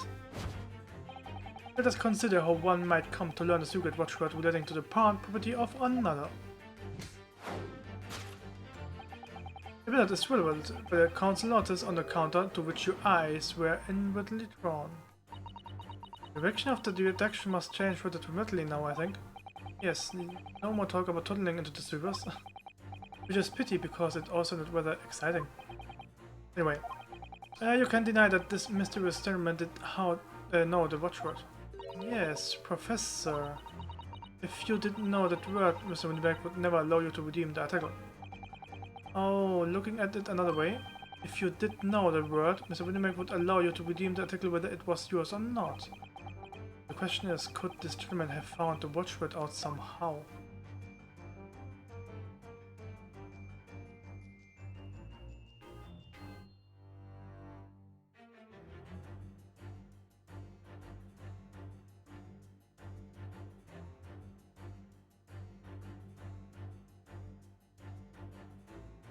Council noticed. Outlet. Look at this, Mr. Scissor. Ah, it appears to be a memo that Mr. Windybank has scribbled to himself. Let's see, what does it say? Oh, Professor. the money bank must make a note of the watchwords in his customers give him right before their eyes. And an alarmingly clear script as well. Oh dear. I don't know where to look. Who knows what other secrets I might see. Take that!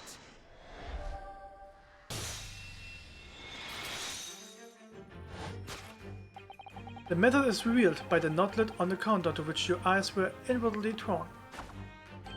Yes, the broker here follows the same procedure whenever a customer comes to redeem an article. He asks the customer for the watchword and notes down the response uttered on the knotlet he has to hand. Then he consults his ledger and confirms whether or not the watchword matched that of the article in question. I would expect nothing less of a diligent pawnbroker. But this diligence clearly has its disadvantages. What are you talking about? It has increasingly been proven that you were present in this shop before your accusation against Miss Lestrade. In all likelihood you followed her inside and then observed her talking to Mr. Windybank. When the delighted broker made a note of the watchword in his common practice, you observed him writing the word professor on a note beside the ledger.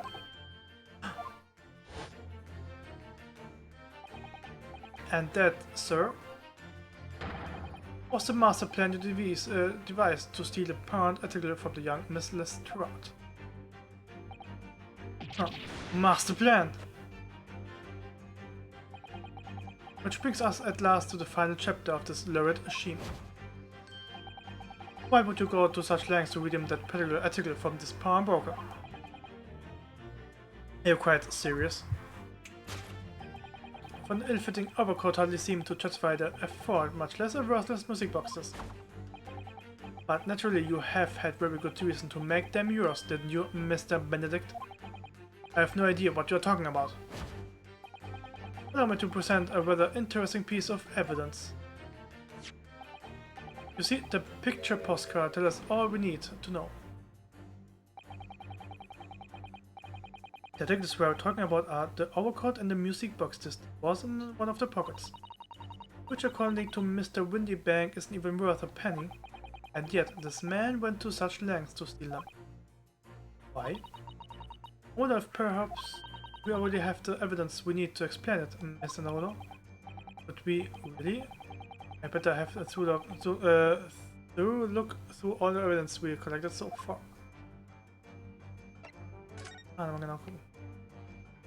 Oh. Was? For McGilded? Oh. Oh, there's a little scrap of paper stuck into the reverse side of the disc. Look. The scribble word of or two. It looks like somebody's name. Or McGilded. McGilded? It couldn't be. But it is, Mr. Naruto. The name I shall never forget for as long as I live. Why? Why is his name on this? Und was geht hier vor? Take that!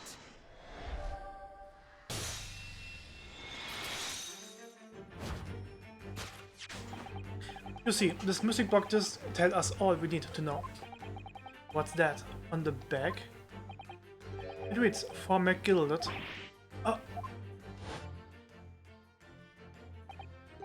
Mr. Magnus McGilded. The unfortunate philanthropist who perished in a curious circumstance at the Old Bailey 2 months ago. A prominent man in London, through his loan-mongering, demonstrated a distinct lack of scruples. So, you are an associate of his, are you? Or perhaps a subordinate?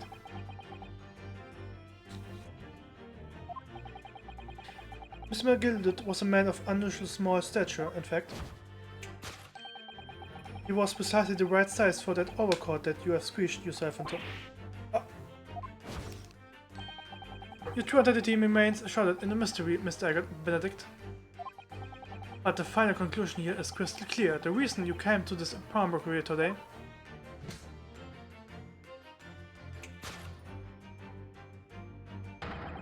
was to retrieve an article left behind by the late Magnus McGilded. Okay.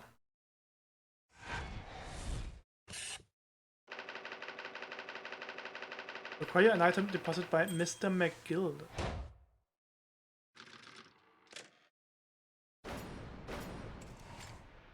Action complete. Elementary.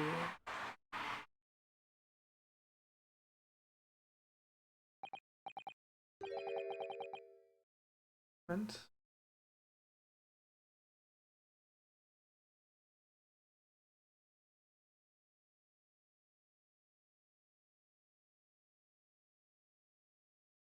was now.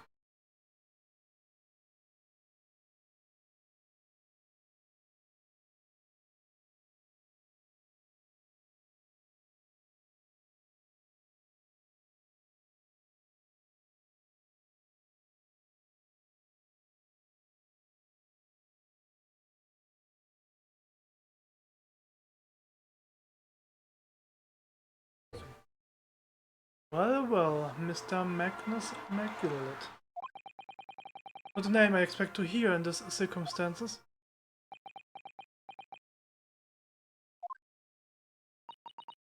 Mr. Sholmes, I'm afraid there's something very troubling on my mind. Right, Miss Susato.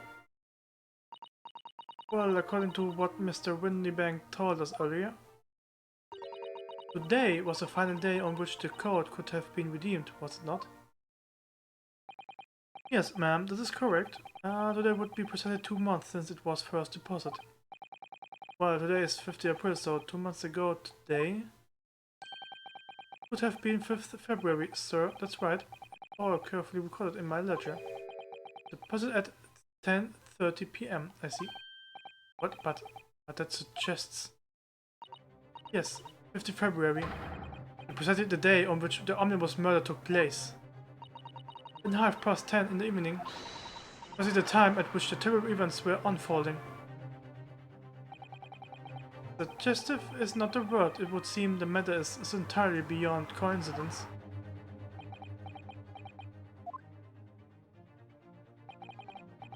You are of course at liberty to make whatever outlandish deductions you choose, however. I must insist you hand over the music box disc now. It would be a terrible shame for you to return to your native land in a box. What do I do? Nein, ich kann's nicht machen. There are some things a man must protect at all costs. This may well be one of those things. Then again, it may not. Mr. Windybank, this is my shop. I can't allow any harm or to come to customers if that were to happen. I should have to take my own life. Wait, Mr. Windybank, no. Alright, that's enough.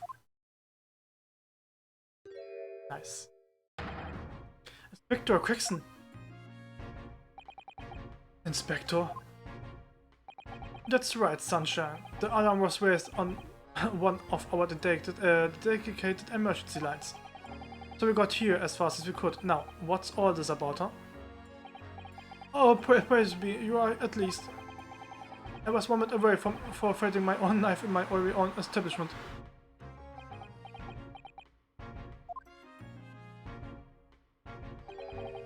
It would seem you have the upper hand.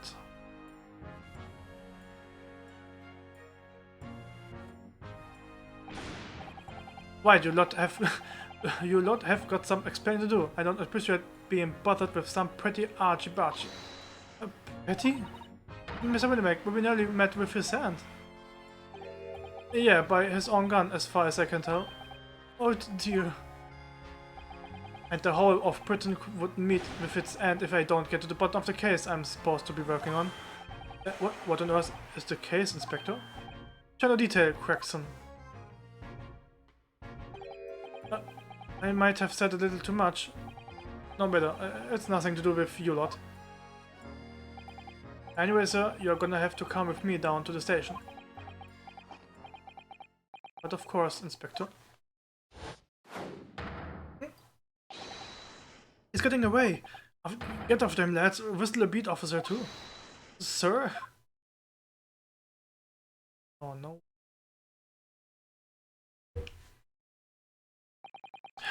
There's been a spate of deaths at pawn shop around here recently. So we have fitted emergency buttons underneath the counters for brokers to let us know when there's trouble. Inspector, I was very worried there for a while, very worried indeed. Now then, Mr. Permanently in Moron. Oh, yes? I will be taking that whatever it is of Mr. McGillet down to the yard. Thank you very much. So hand it over. Oh, yes, of course. No, I don't. Don't give it to him. It's mine. That's mine. It's mine. I'm sorry, miss. But anything belonging to Mr. McGillet has to be taken in as evidence now. Evidence? The police demand something as evidence, my dear fellow. We have no choice but to capitulate. It's all yours, Inspector.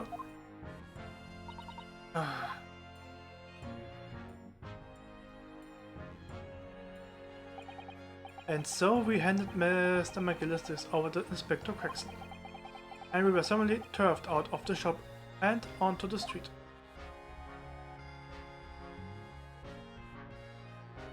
We continued. Okay. Das ist schon mal so ein kleiner Teil.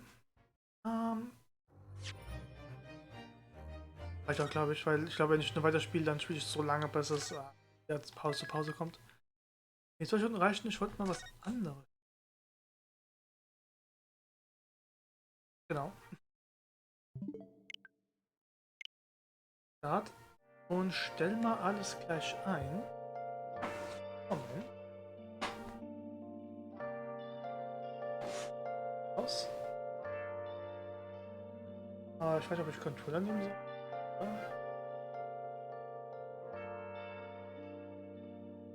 So. Die Start.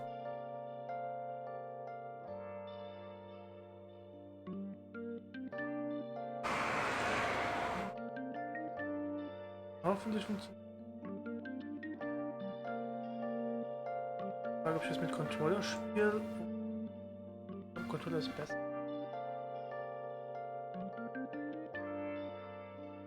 Gucken, ob es halt funktioniert.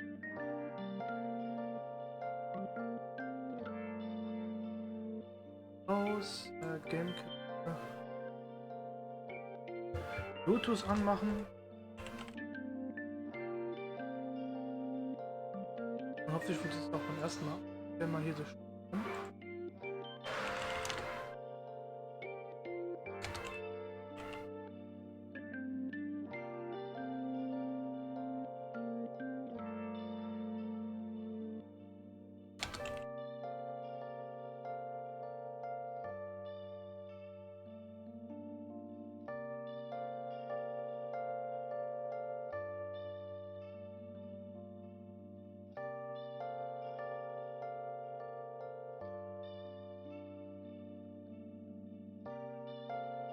Hoffentlich wird es doch beim ersten Mal dann.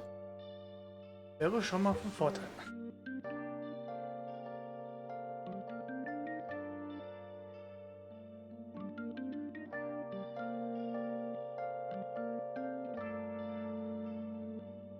Mal kurz, bis das Spiel startet.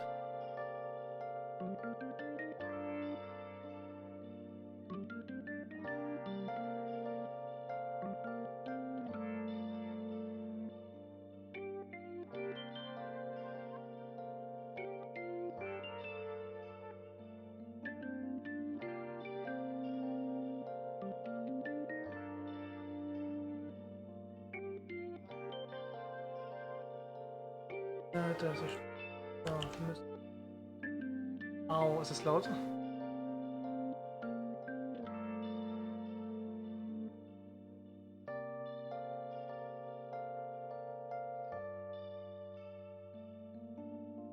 So.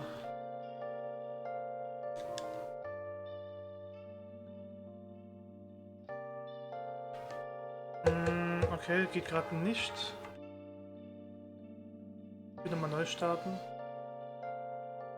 Vielleicht einstellen, dann geht's hoffentlich.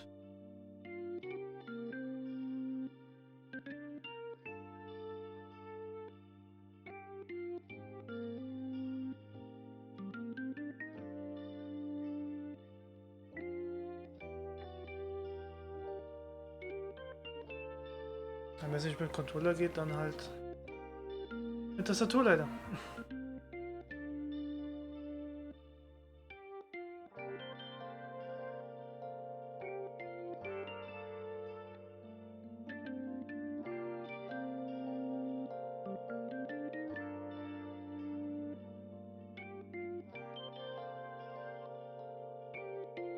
Ah, funktioniert. Nice. Dann wechsle ich mal rüber. Funktioniert. Ah, Moment. Ähm,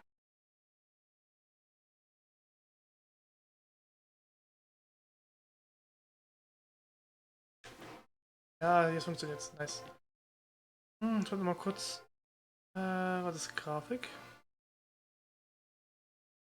Ah, hier, randlos. Ne, randlos. Passt. Ich mal öfters mal rübergehen. Kann ich nicht. Ah doch, okay, was geht? Das schließt sich nicht.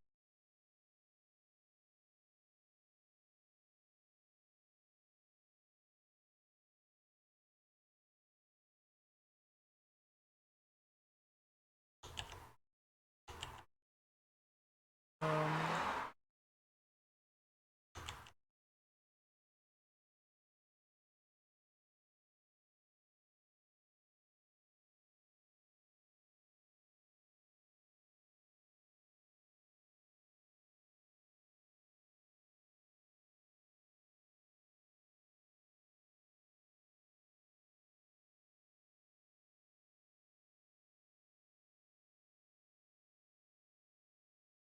also ich muss nochmal Ton anmachen.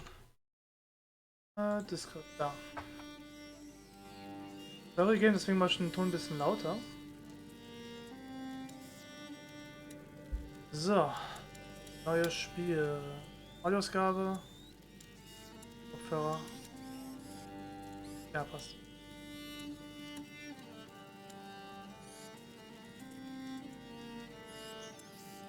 Ja, ich lasse es mal so.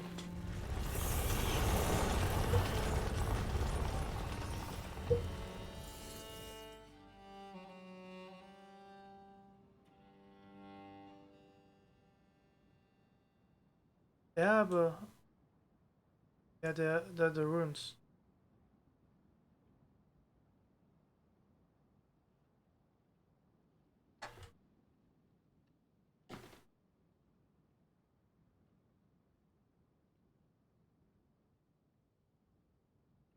Ja.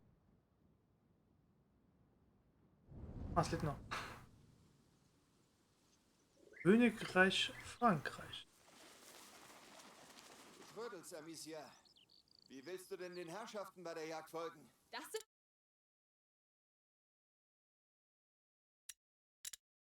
also deine Pläne für mich? Ich soll folgen. Ich werde voranreiten und sie Staub schlucken lassen. Man kann auf jeden Fall jederzeit Pause machen. Ohne ob das.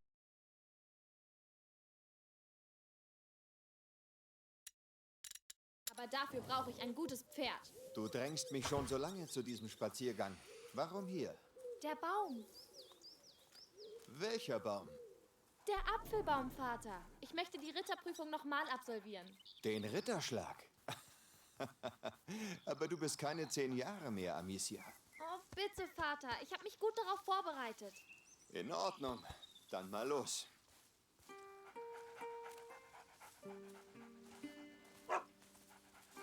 Hey. Sieh dir mal Leon an. Das Raubtier aus Guyenne strotzt vor Campuslust. Dein Raubtier denkt wie immer mit seinem Magen. In der Hinsicht ist es dir nicht unähnlich. Irgendwie leckt es gerade ein bisschen. Nicht wieso. Was bleibt nicht so. Vorsicht, Fräulein.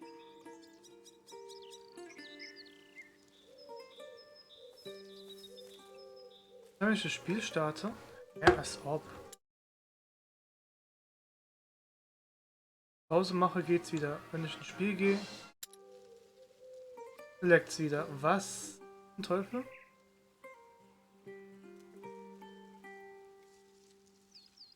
Warum?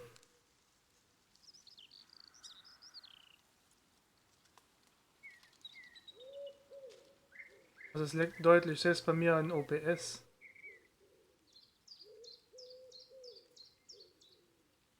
Wenn ich pausiere, alles okay.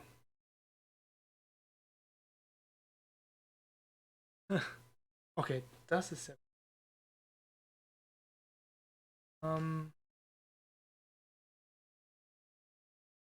kann ich das nicht.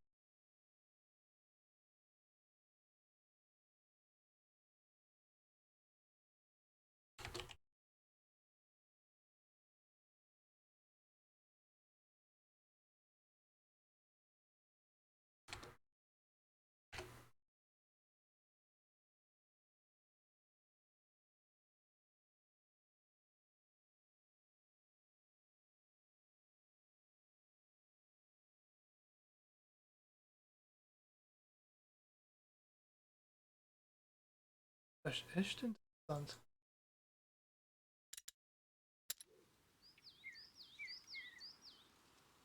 Jedes Mal, wenn ich das Spiel starte, leckt's.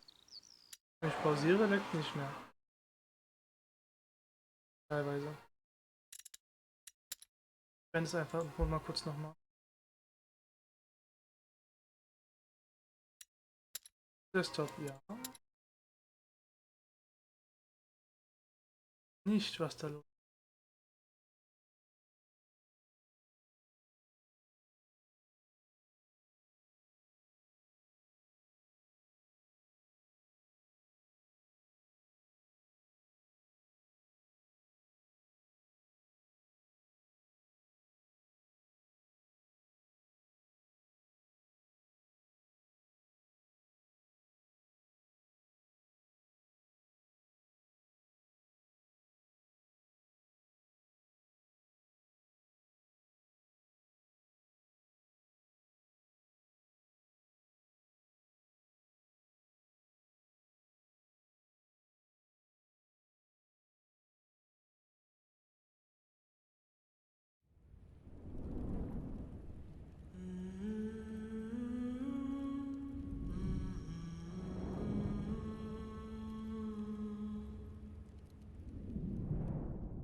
In Ordnung. Dann mal los.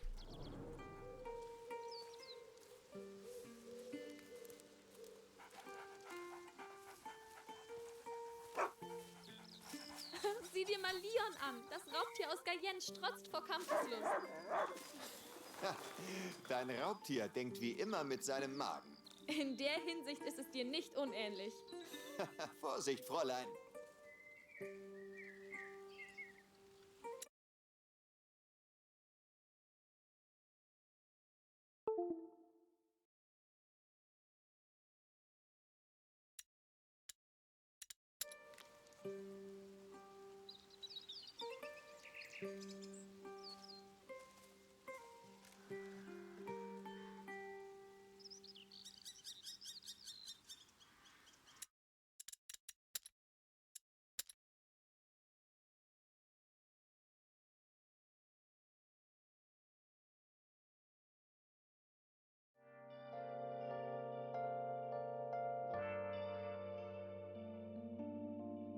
Leckt einfach beim. Ja. Na gut, dann spiele ich das halt nicht. Leider. Jetzt gerne gestreamt. Mal gucken. Anders hinbekommen.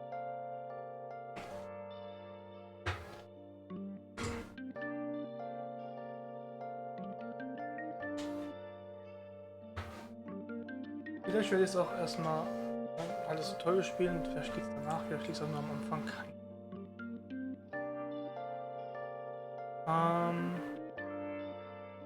Dann spiele ich halt noch ein bisschen Ace Attorney halt. Wie viel ich schaffe, desto besser.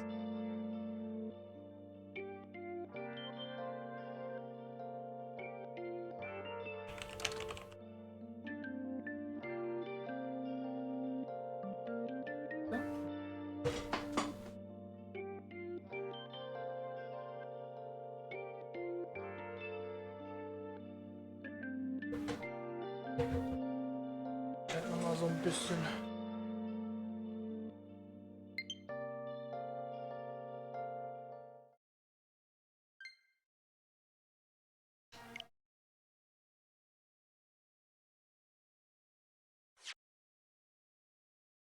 Schade, ich hätte es echt gern gespielt.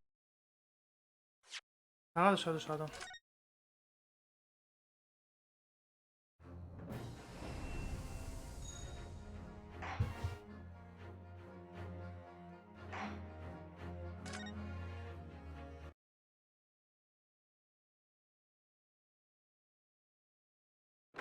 So, 50th April, Baker Street. See, that's why I ate grown-ups. All they do is feed you, pack all lies, and take stuff away from you. Oh, really, Miss Lestrade? Tell me, is that overcoat keeping you warm? What? Oh my, surely you were given that? Yeah, it did let me keep it up, after I looked daggers at him for long enough. I went through the pockets and that said, go on then, have it, before telling me to scupper. I was pissed off giving people to look like your item. I can't help feeling that it's going to get you into serious trouble one day. What I really wanted was that nice shiny disc, mind. The music box disc. But Mr. Winnipeg said it was practically worthless. I think I'm gonna go and up down another bash, give him a long hard stare. I think not, Miss Lestrade. We shan't enter Winnipeg again today. Why not? That's not fair. I can't be helped, I'm afraid. Police are investigating the scene now and taking a statement from Mr. Winnipeg. That is mine. I had the ticket for this card and it was his coat's pocket. And there should be some else in it, and all. That's what the rotten corpse said, isn't it? And it? Yes, he did mention something about another article, didn't he? Well then, that's mine too, whatever it is. No, she's really pushing her luck. Miss Lestrade, I think it's time to admit defeat. You have at your haul for the day. Yeah, and it's all your fault, Sholmes. What are your plans now? Will you dine with us this evening? Huh? Paris would be delighted to cook, I'm sure, and I might entertain you with Mother's violin recital.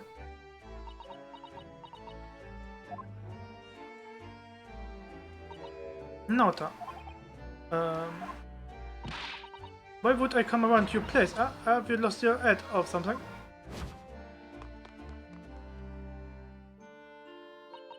Oh dear, she's gone. Having revealed on my quite unnecessarily, I might add. I can't help wondering. Perhaps she might turn up anyway. Interesting. Once she had the chance to calm down, I think there's a good chance she will decide to come. Very well then. I've informed Iris to set a place for our potential guest at the dinner table this evening. And one more thing. I should be glad if you accompany later to... sorry. I believe I will have a rather splendid surprise to show you. Oh, how exciting. What is it? You shall have to wait and see, Mr. Toto, until later then.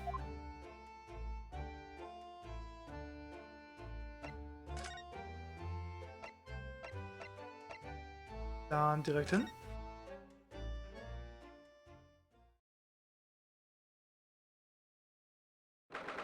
th April. Yeah, so 3:46 p.m.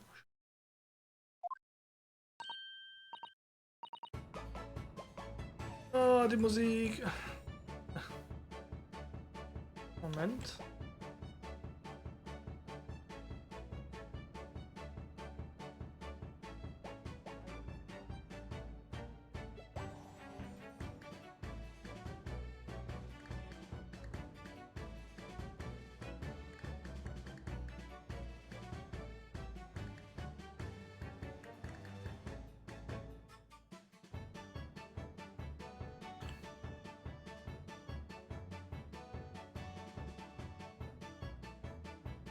Ah, hi Kira. Nee, ich muss nur kurz noch was nachgucken.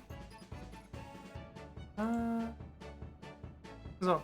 Hi, guten Abend. Wie geht's denn so?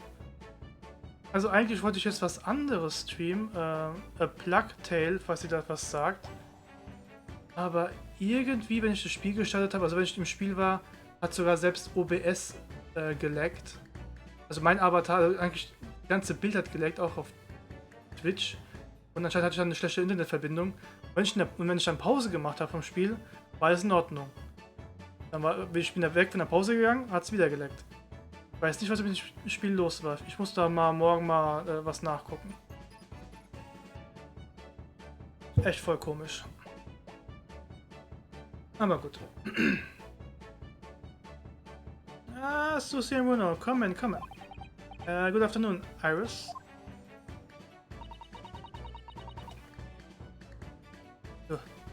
Thank you so much for breakfast this morning.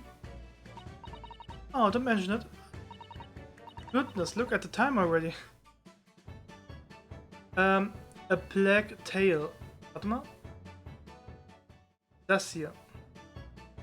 Das wollte ich spielen. Aber irgendwie hat es im Spiel halt wirklich gelaggt. Das sag ich schon am Internet. Irgendwie hat OBS gespinnt. Hat gesagt, ich habe schlechte Internetverbindung. Und als ich dann in der Pause war. Also ich habe einfach Escape gedrückt für Pause. Dann war alles wieder okay. Aussync, ausgeschaltet im Spiel. Ich habe keine Ahnung.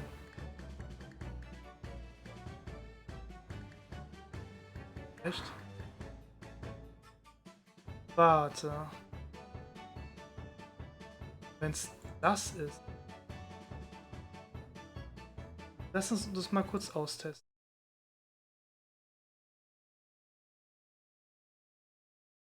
Wir müssen die Musik hier ausmachen.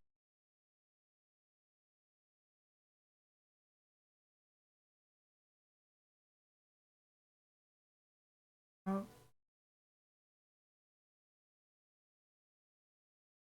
Okay. Mal V-Sync einschalten. Mal gucken.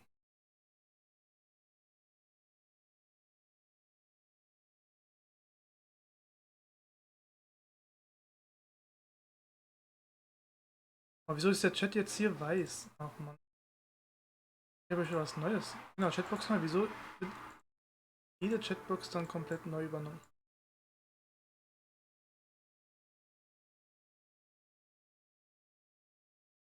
Ja, im Chat, ja. Guck ich mal.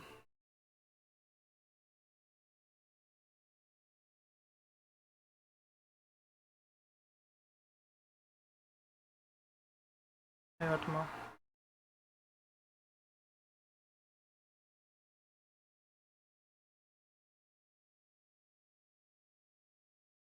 Lässt wissen, wo das steht. V-Sync.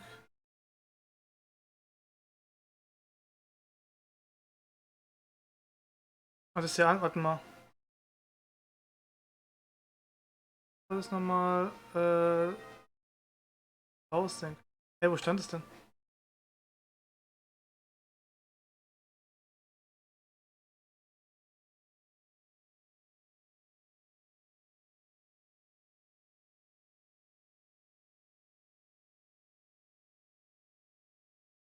Nee, vertikales Synchron. Ah, das ist okay. Ja, ein. Hä? Ja, ich hab's gerade gesehen.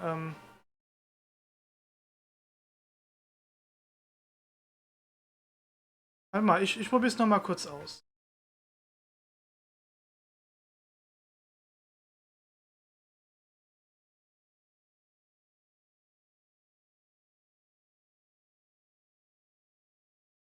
Achso, ja.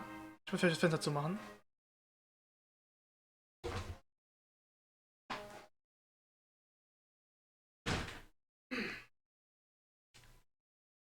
Nebendran ist das Feuerwehrhaus und da spielt gerade die Blaskapelle. So. Warte mal, hier ging's noch. Wenn ich vorgelaufen bin. Genau, jetzt wird mir angezeigt, schlechte Internetverbindung. Und gleich sollte es laggen.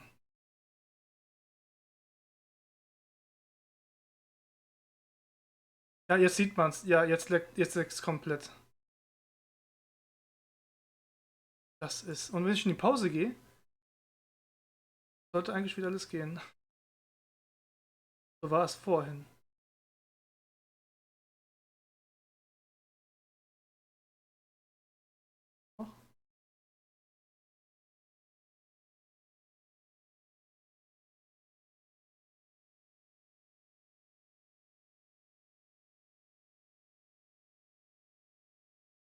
Taskmanager, warum das?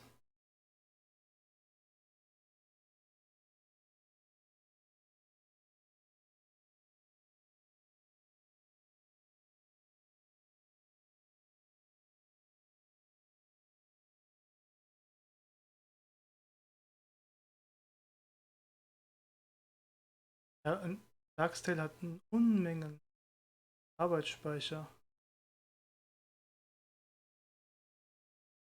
Aber nicht in der Pause. Ich starte.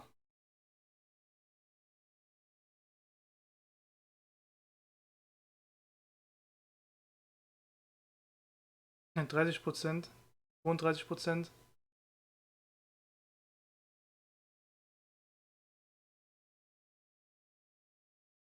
Alter.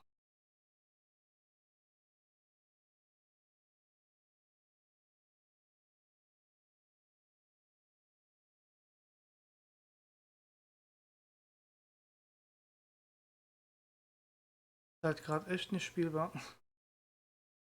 Doch, also ziemlich hohe Werte. Also, es geht schon hoch. Aber ist irgendwie nicht spielbar. Keine Ahnung, was da los ist.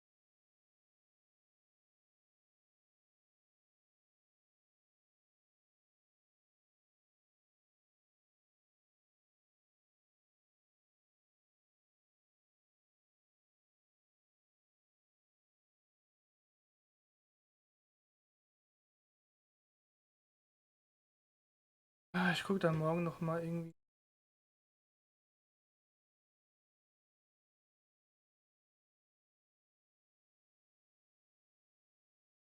Schade, schade.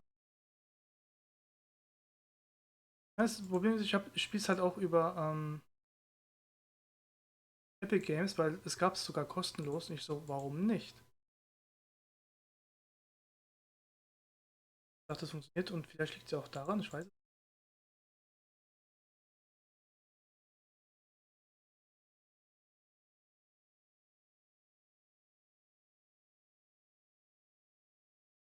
Was hat er gemeint? Dass das Spiel kostenlos ist oder dass ich es über, über Epic Games spiele?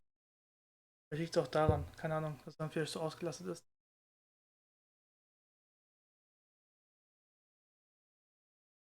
Ah,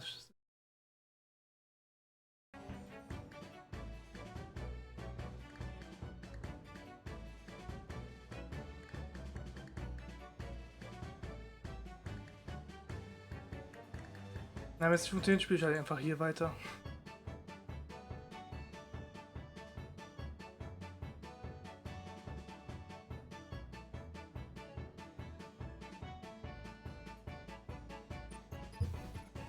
Ja, egal.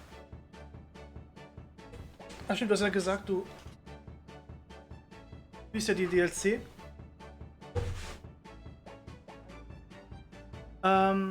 Ja, ich gucke manchmal, was dabei da ist und das sind halt Bots und dann sperre ich die halt einfach. Tut da so manchmal rein.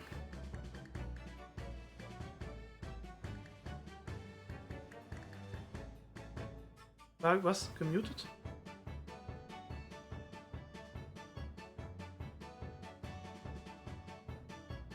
Ja, nee, alles gut. Ja, manchmal gucke ich es mir halt an. Egal, ich habe ja, du hast ja geschrieben, du spielst doch dann links weiter. Little Nightmares DLC. Freu dich drauf, was da passiert. Freu dich drauf.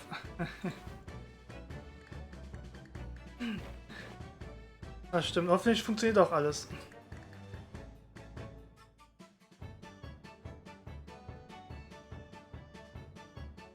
Ja.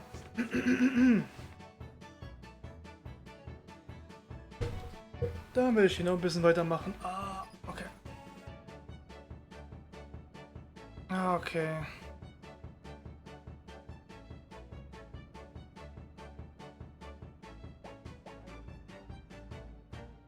Meinst du jetzt im Spiel oder generell in der Datei? Naja, dann läuft ja irgendwie alles ein bisschen blöd. Naja, im Spiel, ach so. Ja, warte mal, du spielst? Ich dachte, du streamst? Wie ist das? Hä? Ach so, achso, du willst das Spiel, stimmt, den DLC suchen oder was?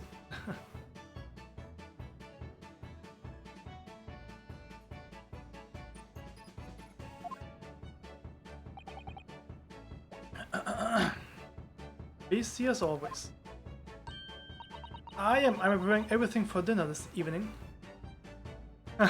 Alles gut. Already, you're obviously cooking something special, are you? Ah, yes, after all, we have a special guest joining us. The chaos is back. Guess with this, go on, you will never guess. Look at those little eyes of yours shining. Yeah. Oh dear, is it awkward when you already know the answer, is it? It's Ginny, isn't it exciting? Oh, what a surprise. Yes, that's wonderful news. Wow, I was even overjoyed at the idea. So, hi Accelerator.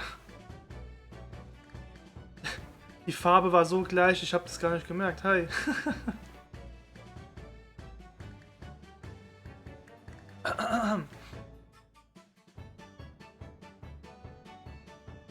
Wie geht's denn so? Abend. I can't wait to learn some pickpocketing tips from a real profession. Ah, yes, that sounds like fun. I'm not sure that's entirely appropriate. Are you Mr. Narodo? By the way, Iris, what's with Mr. Sholmes up to? Holiday? Oh, it's been like that ever since he got back. Nee, ich hab nur gefragt, Abend, wie geht's denn so?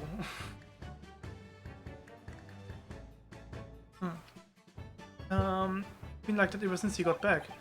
Hello, Mr. Sholmes. I beg that you won't speak to me. Sorry. I don't know who you are, but kindly take your leave. You can see I'm not here. I don't know how to respond to that. I had to apologize. When he got like this, he completely obviously to everything. Yes, I see. Oh, wow. Nur Langeweile, okay. Hoffentlich wird's jetzt besser. Oder so. Wird schon. Really, he behaves just like a child sometimes. Hardly does. Mr. Sholmes and Iris have something of a parent and child relationship, don't they? Langeweile, was? Yes, except that Iris is clearly a parent here. Oh yeah. Come to think of it, I wonder where her real parents are. What's the matter, Runo? You have ever such a funny look on your face. Oh, no, it's nothing. I know what this is. Why does this girl live here with Mr. Sholmes, you're wondering? Am I right? Zwangsurlaub. Alter, du musst deinen Urlaub nutzen, weil die das wollen. Okay, das ist aber auch blöd.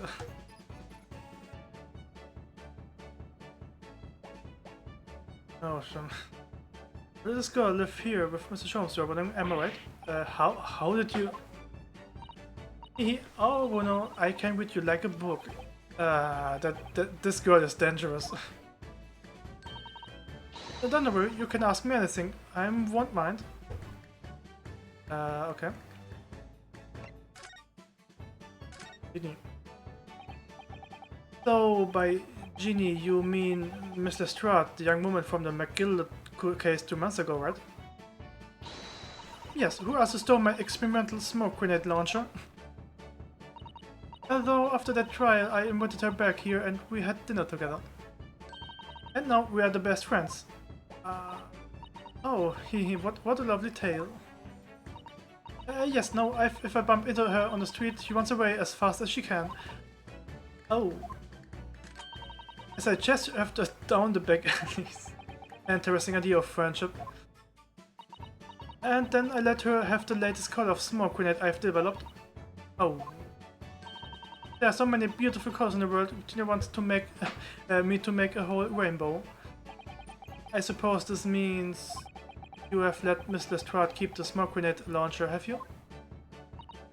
Ah, yes, that's right. I would got bored of it anyway. Hurley always works the same way when I shoot him with it now. Poor Hurley. Oh, I can't wait for Ginny to arrive. It's been too long since she last come over. I'm so excited. I just hope she does actually come. Okay, living with Holmes. I'm sure I've been wondering why it is that I live here with Hurley, haven't you? Well, it has crossed my mind that, and where are your real parents? Mommy and Daddy aren't with me anymore. Mommy passed away when I was born, and at around the same time my father... Well, he had to go to a faraway land because of one of the cases he and Hurley were working on. Oh yes, constantly. Oh no. Oh. Wait a minute. Did you say he and Hurley? Yes. Daddy and Hurley were always solving mysteries cases together. He didn't mention that before.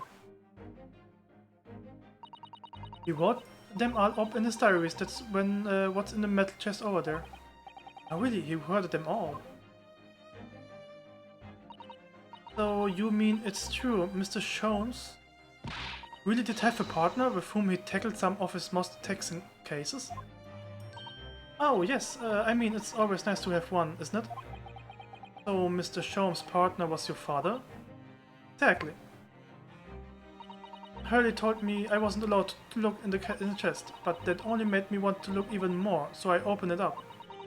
And found your father's memoirs. Yes, so I asked Hurley, who wrote these? I nearly fell off his chair.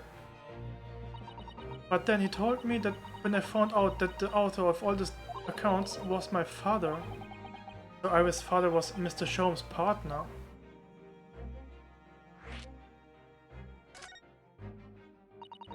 I've practically lived with Hurley all my life. I was tiny when he took me in.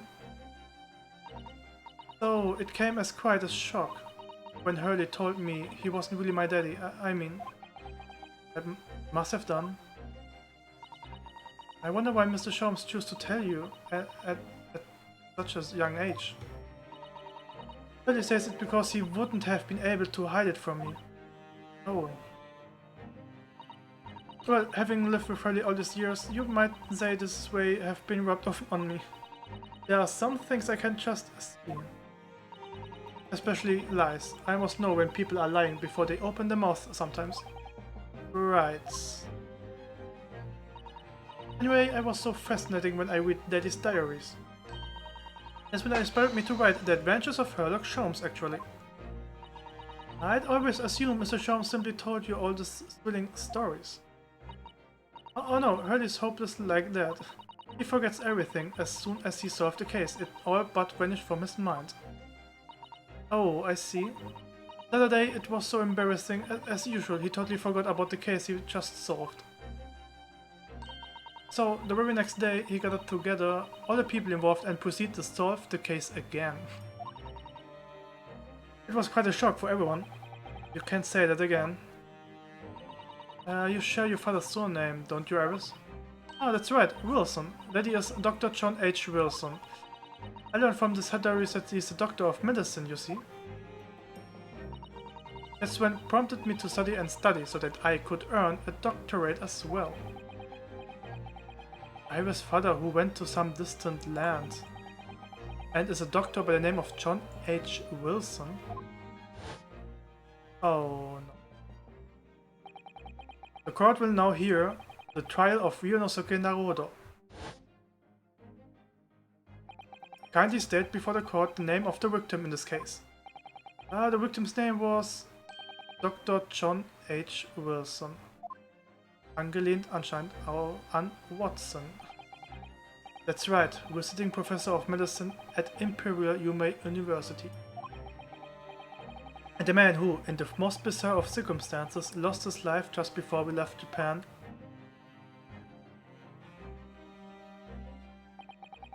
Miss Susato? Yes. Perhaps you shouldn't pursue this conversation any further at this time. I think that would be for the best. Shit. Ah, my dear fellows.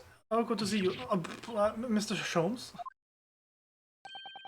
Wherever did you not make your presence known to me before? Ah. Well, no matter now. So, how the devil are you? We have been you for most of the day. Oh goodness, really? To tell Mr. Sholmes, is your violin unscathed? My violin? Whatever are you talking about, dear madam? Never mind that now, I have something far more interesting to show you. Behold, my dear fellows. Oh, another music box disc? Not another disc, Mr. Soto. This is the one Gregson demanded we hand over as evidence, Mr. McGilded discs. Oh my. Then what is he doing here? You know, at times, Mr. Naruto, I think that thought I have an undeniable turn for deduction. I may well be even more adept at larceny. Oh, that would be wonderful, exciting. I would be your pickpocketing assistant. And Runo could be your go-to lawyer if you ever got thought. Oh yeah, right, yeah. Plus, Susie has such a beautiful handwriting, she could write all our ministry crime notifications. Yes, I would be delighted. I'm just going to pretend this conversation never happened, I think.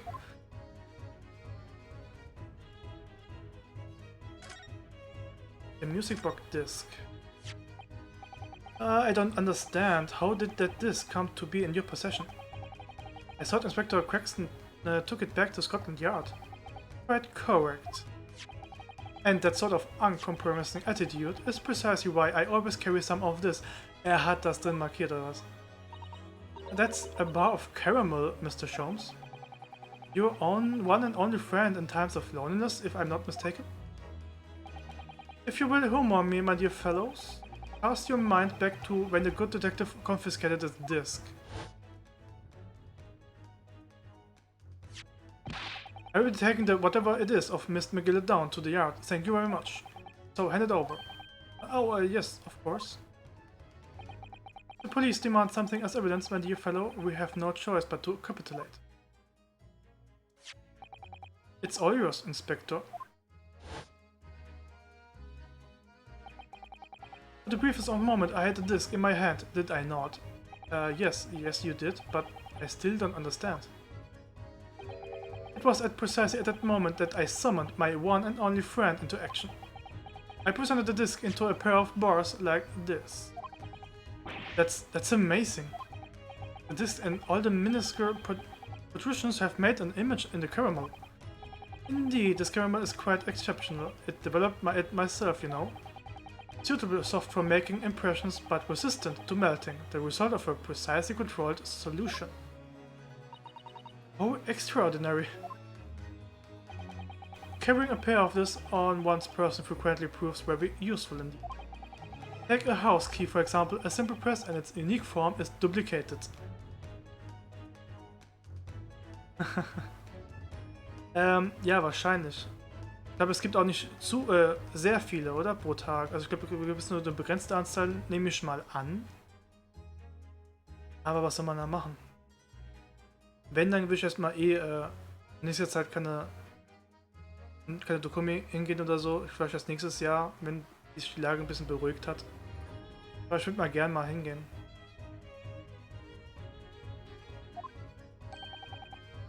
I can enter anyone's property at will and never without high sucrose nourishment.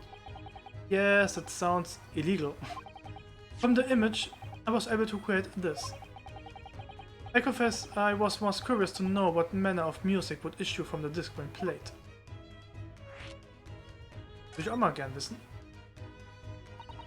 Do tell us then, Mr. Jones, what music does the disc play? Well, unfortunately, I have no idea. No idea? None whatsoever. Are you familiar with the workings of a music box, my dear fellow? No, I'm afraid not. Goodness, you don't know, Bruno?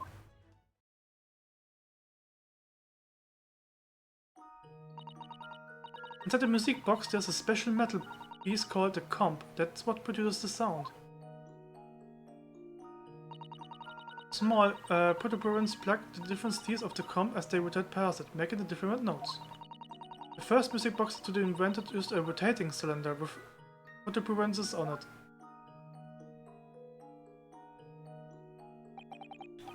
But over the time, a new type of player was produced which uses discs such as these. With this development, the popularity of music boxes spread far and wide all around the globe. Why exactly? Because the discs are easy to produce and can be interchanged to facilitate the playing of different tunes. There are a great many firms in Europe now manufacturing music boxes as a result. It is wonderful to be able to enjoy music even when no performer is present. But it is the very success of the invention that means we are now presented with an unsurmountable problem. What do you mean? You may imagine the construction of one firm's music box does not match that of another, and we have no way of knowing in which music box this particular disc was designed to be. There's no resolution of this problem, I'm afraid. It's quite intractable. I see, so that's why. Naturally, I tested the disc in these few music boxes I have at my disposal. But as you can hear, to no avail. Oh, komisch. The results were equally unsatisfactory in this one. So, I am presently engaged in acquiring an example of all the music boxes ever made in Europe. Every single one? That's early for you, always taking things too far. But my dear girl, an unsolved riddle is quite repugnant to my constitution. But surely all the different types in Europe will amount to a huge volume of music boxes, won't it?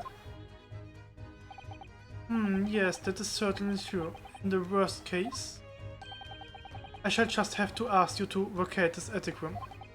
What? What?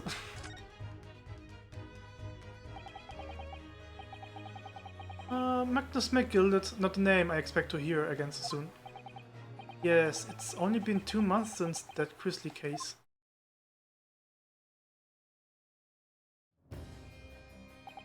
Mr. McGilded perished within hours of the trial's conclusion.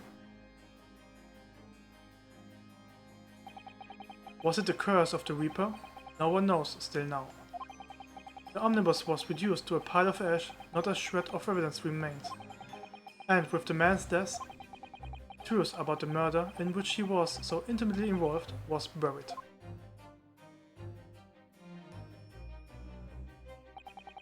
Even though we successfully established Mr. McGilded's innocence in the trial, the newspapers are still claiming that it remains an unsolved case.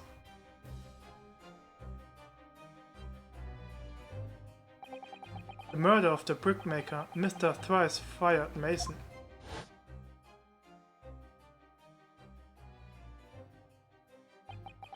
In the end, the truth of the matter remains a mystery. We still have no idea what really happened that night.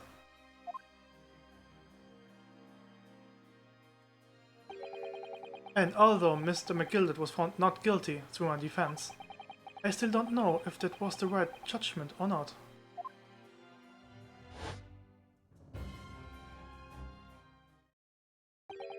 would appear the case is not yet closed.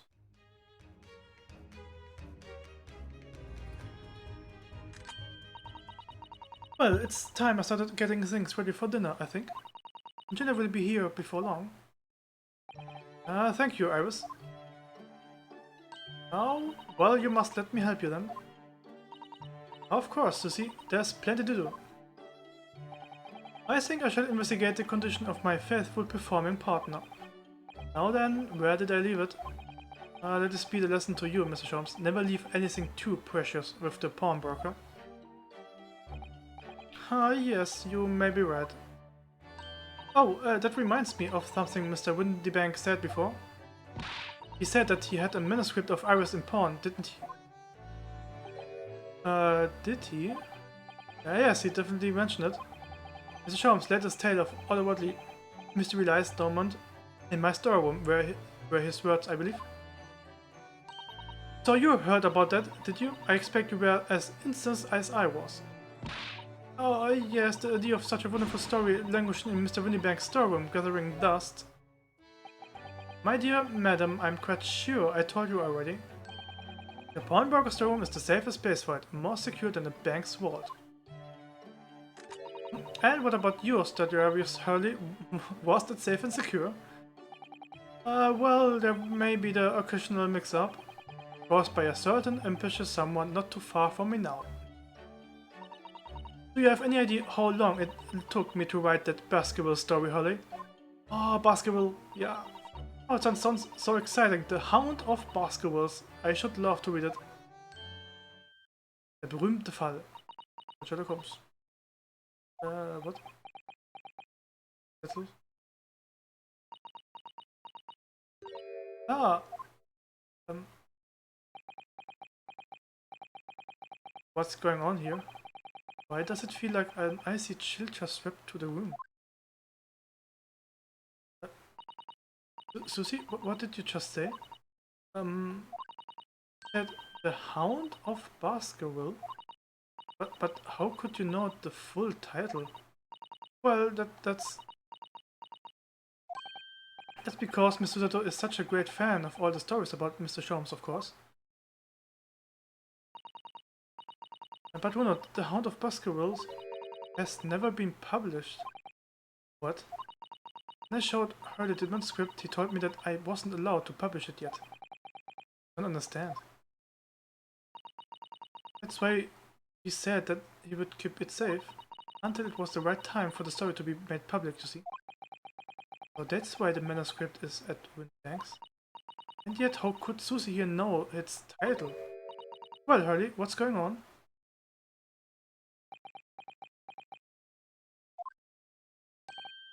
Ah. Huh? What is it, Mr. Sholmes? It would appear our guest has arrived. Miss Lestrade.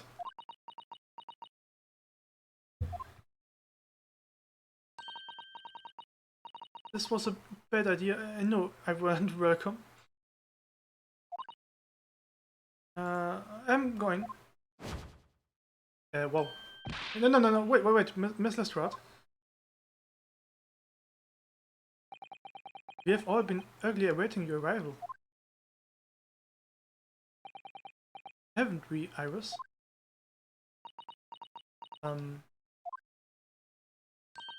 Ah, yes, just wait there, Ginny. We will have everything ready in a jiffy. Come along, Susie. Ja, mit der Waffe. Right, of course. A pleasure to see you here, Mr. Lestrade. Please, make yourself at home. Don't stand in the doorway, my dear girl. Come along and... What say you to some meddlesome? I won't take no for an answer. Meddlesome it is then.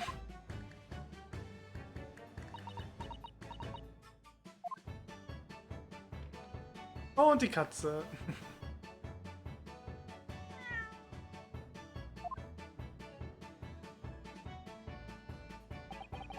That evening, Iris prepared us all a meal that was even more delicious than usual. The Sholmes' brilliant performance was in no way meddlesome. And Gina, as we came to call her, taught us all how to steal things from one another without being noticed. Everyone thoroughly enjoyed themselves well into the night.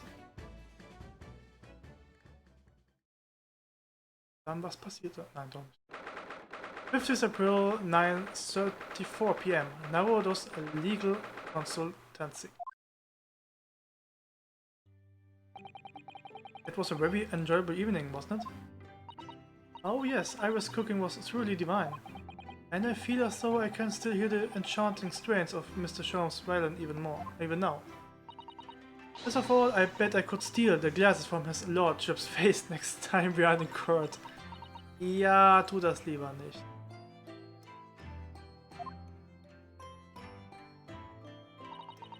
Naruto-san, could I consult with you about something, I wonder? What's the matter, Susato-san? It's about the telegram I received. Ah. The one that arrived first thing this morning, I suppose. I've been summoned. What? Summoned? What do you mean? The telegram was from the Lord Chief Justice office. Lord Strongheart has asked to see me. The Lord Chief Justice? When? Tomorrow morning. What? Then we have to start preparing at once. Oh, no, that won't be necessary, Naruto-san. I've been summoned alone. Alone? What on earth for? I have no idea. I suppose I shall find out tomorrow. What's all this about? Whatever it is, it's making me feel very uneasy.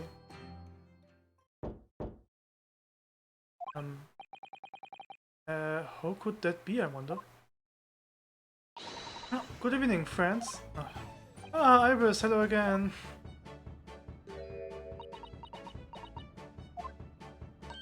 And Gina too. Ah, yes, Gina going to stay with us tonight. She's going to sleep in with me. Isn't that right, Ginny? Oh, well, yeah. Oh, lovely. Let me make a pot of tea.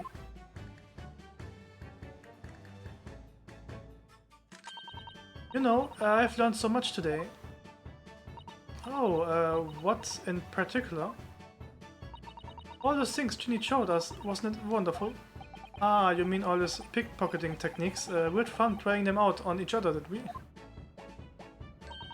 I think I've awakened a natural talent. I could earn a living from it. You might be getting ahead of yourself a little there. So, what brings you up to our humble quarters at this late hour? Ah, well, you see... I came to return this. Wait, what? That's mine, oder was? Okay. Oh my, however, did you... I told you, didn't I? I have a natural talent for it. Oh yes, I'd forgotten. Iris literally is a child genius. Ah, so anyway, here, you can have it back. Not that I really understand why you wear it, though. Ah, thank you. Alright then, good night. Yes, good night.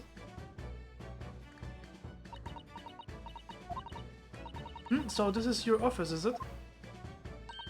What do you think, Ginny? I think it wouldn't fancy me chance with a lawyer not lives in a place like this. Yes, me too. It seems as though Iris here still has something she'd like to talk about. I suppose she probably wants to talk about the manuscript. Yes, I suppose she probably does. Uh-oh.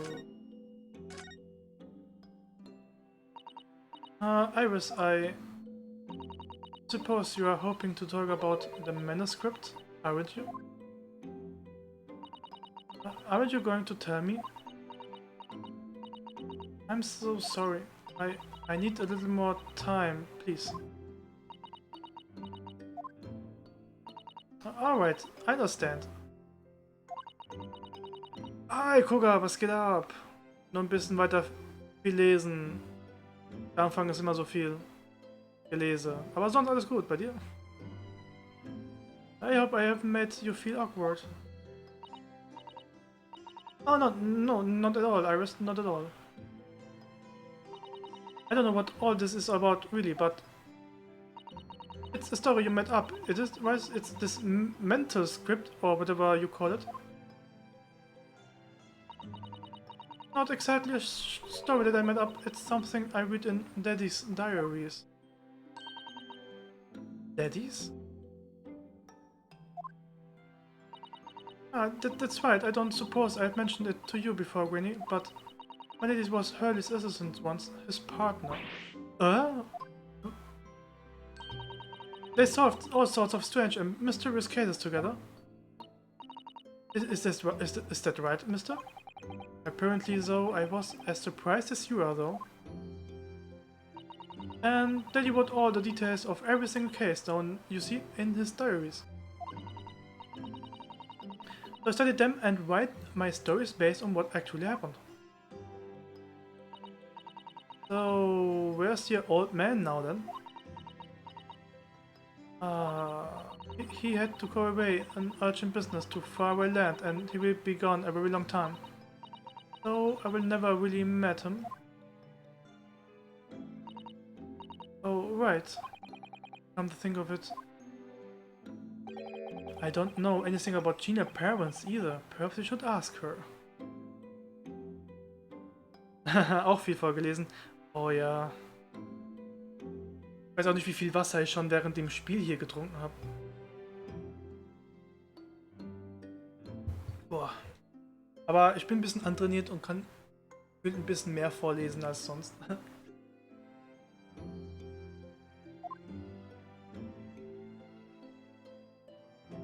The Hound of Baskerville. Iris, this Hound of Baskerville story.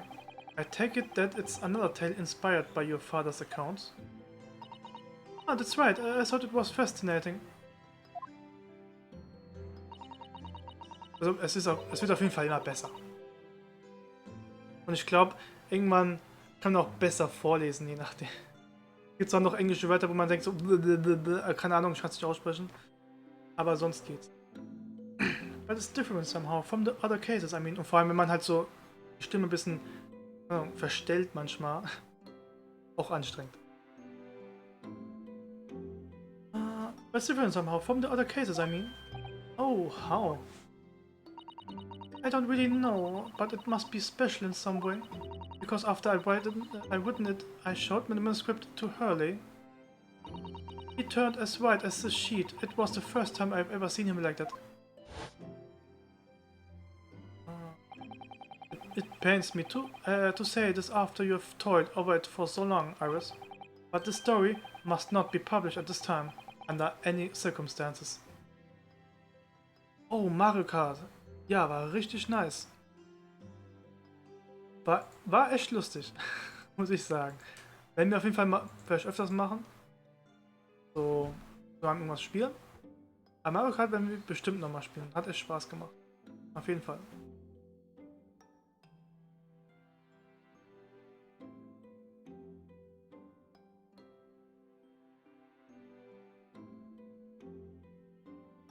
Ja, du hast doch, glaube ich, gesagt, du hast keine Switch, gell? Also da könntest du auch noch gar nicht mitspielen. Schade. Aber vielleicht findet man ja noch irgendwas anderes, was man zusammen spielen kann. What a story... Blablabla. Why not? It's one of my best works. I'm not at liberty to say not now, so please do not ask me. Alright then, I won't. But I do solemnly swear that I will explain everything one day, Iris, when the time is right.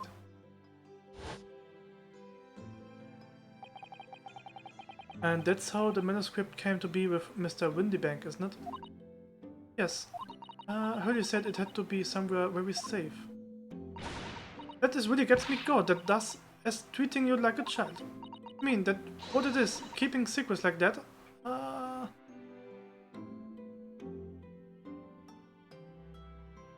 Achso, okay, nice. Weiß ich, vielleicht wartest du ja, bis die OLED-Switch rauskommt. Auf jeden Fall deutlich besser, wenn man sich zum ersten Mal eine Switch holt. Ich weiß aber nicht genau, wann die rauskommt, aber dieses Jahr auf jeden Fall noch.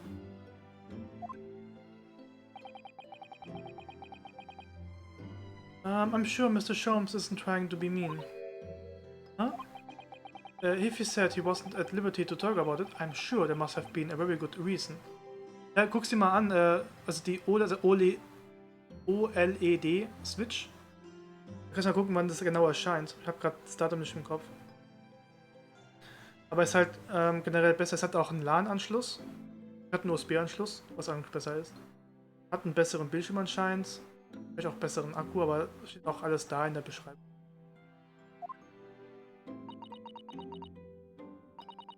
I think so too. So.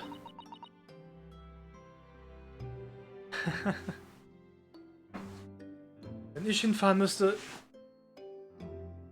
das ging ja vielleicht noch. Man kann ja vielleicht dort übernachten oder so. Aber ich glaube, ich würde erst nächstes Jahr so da irgendwie hingehen, wenn sich wirklich die Lage beruhigt hat. You lot are too trusting for your own good, but I can't pull the wool from my eyes. Jones isn't lying to Iris. I bet my life on it. What? Charlie's lying to me? Oh oh.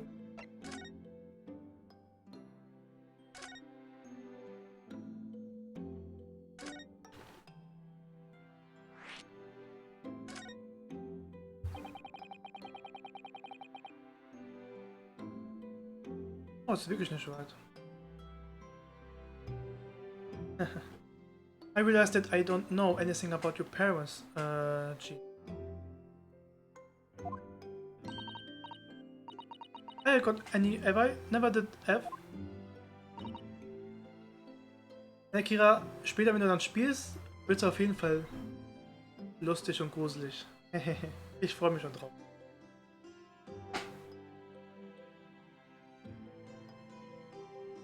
Oh. Look, the East End's full of orphans like me. No one wants nothing to do with us from the minute we're born, not even our moms.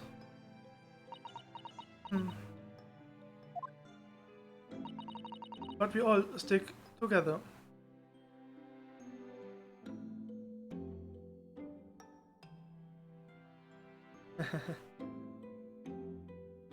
In Düsseldorf war ich ja auch mal, aber nur wegen der Gamescom. Vor 2 Jahren, glaube ich. Da war ich vor 3 Jahren da. Also vor Corona noch.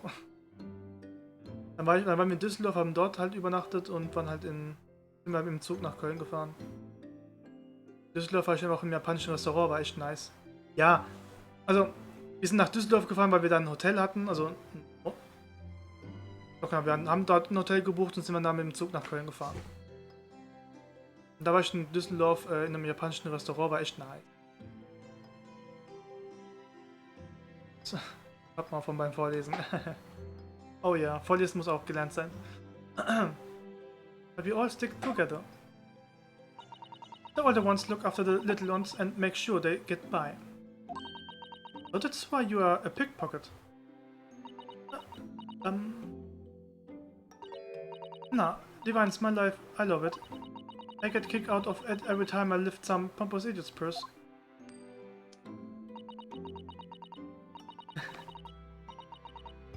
Ich auf jeden Fall nochmal auch hin. That's all we all afford to eat. I'm like Robin Hood, and that's all I see it.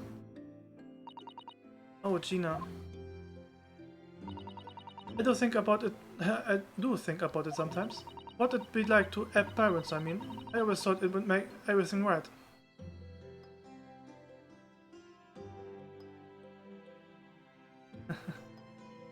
Ja. Wenn Samstag auch ein Arbeitstag ist, ist es manchmal. Der 8.10., also 8. Oktober. Okay. Ja, falls es nicht geändert wird, ja. But having listened to what Iris just said, sounds like having parents ain't always easy, either. Oh. I mean, if you know you never had them, you don't feel like always waiting to meet them.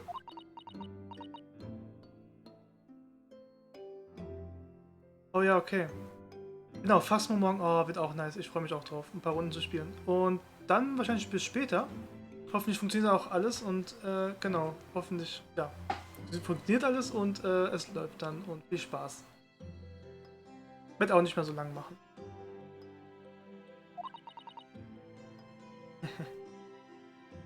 It's true. I do want to see Daddy so much. Oh, Iris.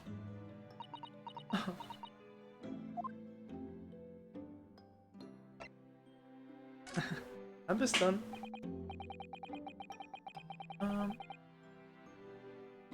Gina, what did you mean when you said that you know Mr. Sholmes is lying at first? Well, I reckon I popped that manuscript or whatever, right? But come on, that's obviously a lot of rubbish. Oh my, why would you think that, Gina? It's simple. If that story was really in old Windyback's storeroom, there's no way someone from half away around the world as underworlds you could know about it. Ah. Sorry, Iris, but if you ask me, he's sorted. Without telling you. But Ellie wouldn't never do something like that, I'm sure of it. Ha! Grown up do a lot worse than that, believe me. Bare-faced liars, the lot of them. You just ain't realized it yet.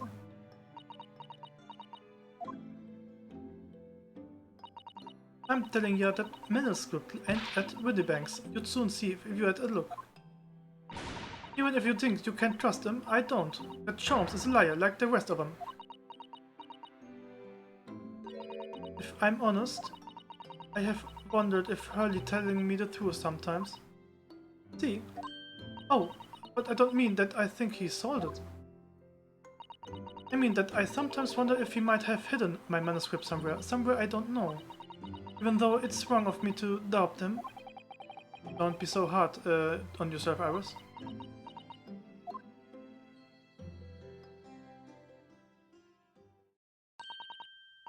Oh my goodness, look at the time.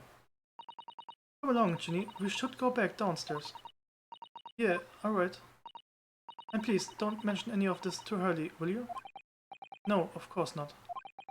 Good night then, Iris. Good night, Gina. You must let me make breakfast for you tomorrow morning. I insist. Oh, yes, please. I can't wait, Susie. Good night then.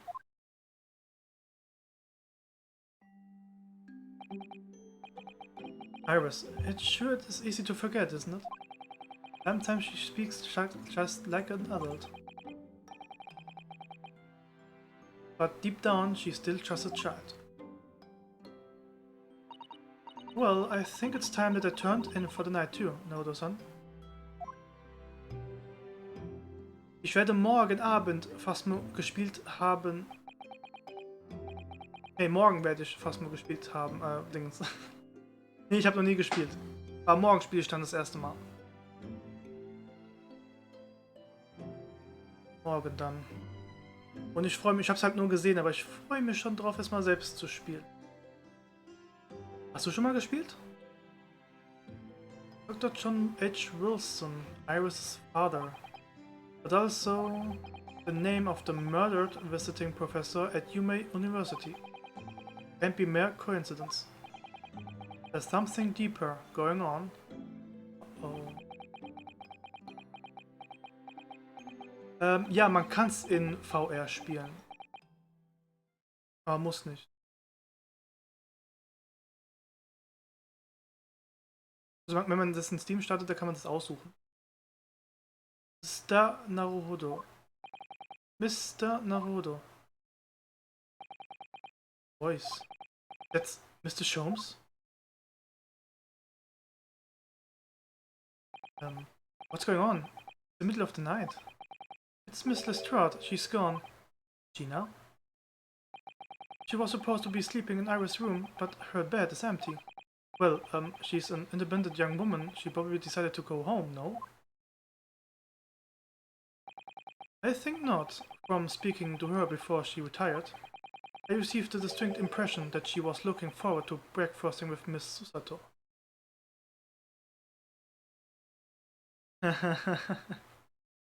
Ja, okay. Also, Horror-Games sind auch nicht meins. Es gibt welche wie The Dark Pictures, diese Spielereihe. Vielleicht mit einem Kumpelspiel. Da geht's halt klar. Ähm, oder was hast du mal? Until Dawn, genau, habe ich auch gespielt. Aber mal sehen, wie das halt wird. Gut. Gar kein Fan, ja. Also manchmal gucke ich da auch lieber zu, statt zu spielen. Aber mal sehen, wie es dann morgen wird. Ich glaube, die dann schreien wird dann eher Kira sein. Nehme ich mal an. Aber mal sehen, wie es wird. Sieht das distinct impression that you... Ja, genau. So. No, I don't believe the girl has gone home, but I've been waiting for over an hour now. Over an hour. If you will indulge me, look out of the window, my dear fellow. Uh-oh. What's this about? Ja, Jumpscare. Oh, stimmt, warte mal. Da muss ich aber was erzählen. Sie hat ja gestern auch Little Nightmares gespielt, oder vorgestern. Vorgestern. Und da war ihr Chat, also wenn man in was in Chat schreibt, dann bekommt sie so einen Klick, so einen Ton, damit sie weiß, dass eine Nachricht gekommen ist. Da hat sie Little Nightmares gespielt, ich habe einfach eine Nachricht geschickt und habe sie aus Versehen erschreckt. Wenn es also leise ist, schreib einfach eine Nachricht und hoffe, dass sie sich erschreckt. Hab Last of Us 2 gekauft und bis jetzt 15 Minuten auf der Uhr. Last of Us 2, ich weiß nicht, hast du den ersten Teil gespielt?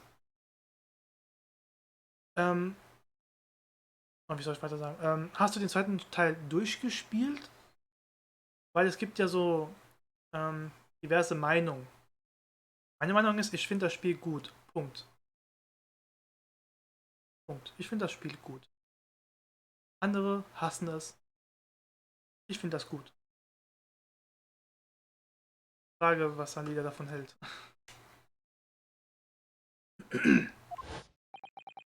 Wait a minute. Where's the light and the time of the night? Ja, 15 Uhr, okay. Nee, ist ja nur eine Frage. Hoffentlich wirst du nicht von irgendwas gespoilert, aber spiel es mal selbst und mach dann, wenn du den ersten Teil gespielt hast, hast du ja auch ein bisschen Vorwissen und so. Mal sehen, ob dir halt das Spiel dann im Laufe des Spiels halt gefällt. Ja, man sollte nicht gespoilert werden unbedingt. Jetzt Mr. Windybanks Pan Brockery. Mr. Windybanks? Oh no. It's simple. If that story was really in old Windybanks' storeroom, there's no way someone from halfway around the world, in other words, you, could know about it. Sorry, Iris, but if you to ask me, that's all that. We're not telling you. Could Gina have gone? It seems you have some knowledge of the situation, Mr. Naruto. Sorry? Oh no, no, not really.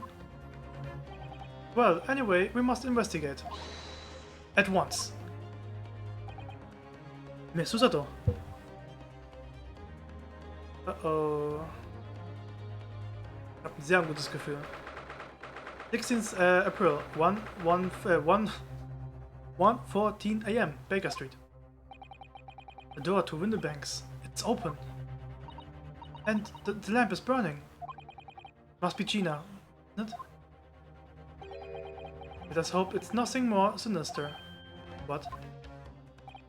Come, there's not a moment to lose. Clearly something is afoot inside. Oh no, oh no, oh no, oh no, ich will nicht hinsehen. There's no one here. Oh yes. There is. Whoa! Mr. Sholmes! Mr. Sholmes! What the... Has Sholmes been shot? Leave me, Mr. Naruto. But... After them! Go! Wait.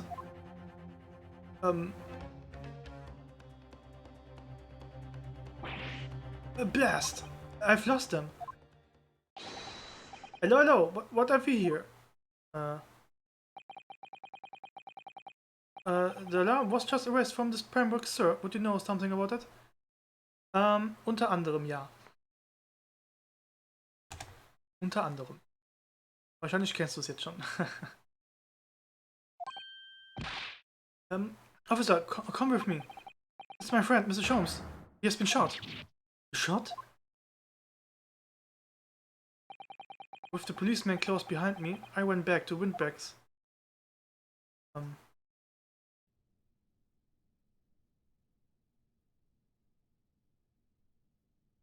Nein, was?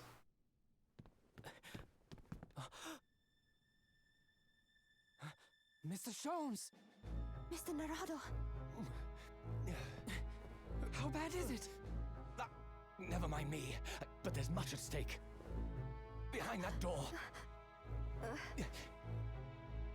In the storeroom. Hurry!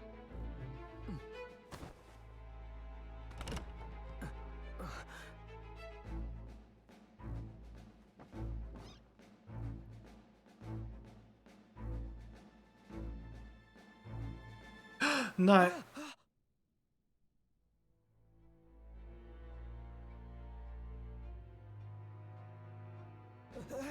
It's Gina! Oh no. No. Als ob. Ach komm.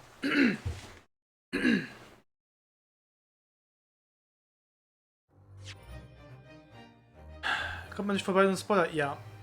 Also ein Kumpel von mir hat es dann auch gespielt und war halt so mitten im Spiel. Bei wie viel Prozent? Vielleicht 40% oder so. Und hat ganz normal auf YouTube, wollte sich schon ein paar Videos angucken und wird einfach von dem, was heißt das, von dem Thumbnail von einem Video, das ist einfach ein Satz dick gedruckt, was er einfach nicht überlesen konnte. Er ist einfach gelesen und wird dann direkt gespoilert. Nur wegen einem Satz auf einem Thumbnail. Wo ich denke so, Junge, warum macht die denn so Videos?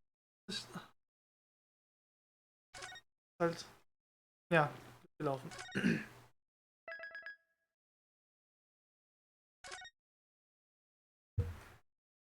Oh, ich weiß nicht, ob ich jetzt weiterspielen soll. Ja, das ist halt dämlich. Und da wird man halt direkt gespoilert. Ist auch gar kein Spaß. Will ich noch warten, bis Kira online kommt, dann kann ich sie ja raiden. Da will ich halt noch ein bisschen weiterspielen. Ich kann ja jederzeit speichern. Bang! Och, komm. Ah. I will be alright, Mr. Naruto. After them, go! Behind the door, in the storeroom. Hurry!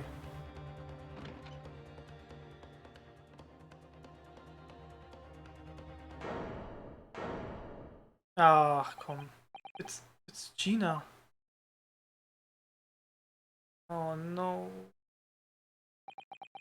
From that moment, Winniebank's pawnbrokery became a crime scene.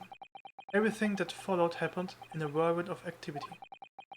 The arrival of the police, preliminary investigation of the scene, and the questioning. It was just before dawn, so I was allowed back to my lodging at 221B.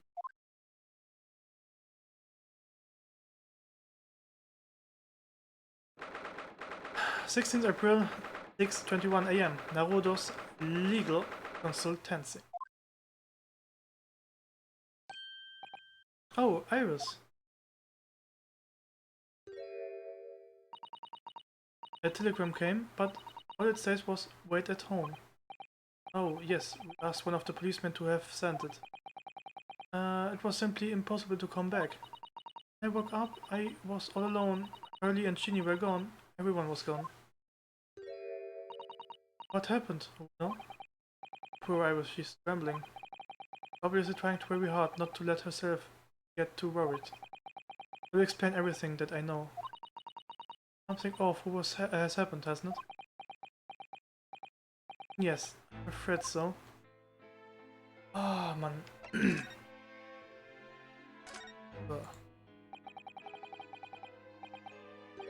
I'm sorry to have to tell you this, Iris, but Mr. Windybank is dead. He was shot. We discovered it in the early hours of the morning. Oh yes, I had a feeling. You did? Well, I saw all of this police carriage pulling up outside his shop. So I knew something must have happened there. When we entered Winniebank's in the small hours, we disturbed a gang of 2 thugs. They ran out onto the street and chased after them, but they got away. So it was one of them who shot old Mr. Windback, I suppose? I don't know, but that's not what the police believed at the moment. Oh, why not? They've arrested someone else as their prime suspect, you see. Gina. Jeannie? But why? Well, the thing is... No, Jeannie wouldn't do something like that. I know. None of us thinks she did it. Then why have they arrested her? I'm sorry. There was nothing I could do.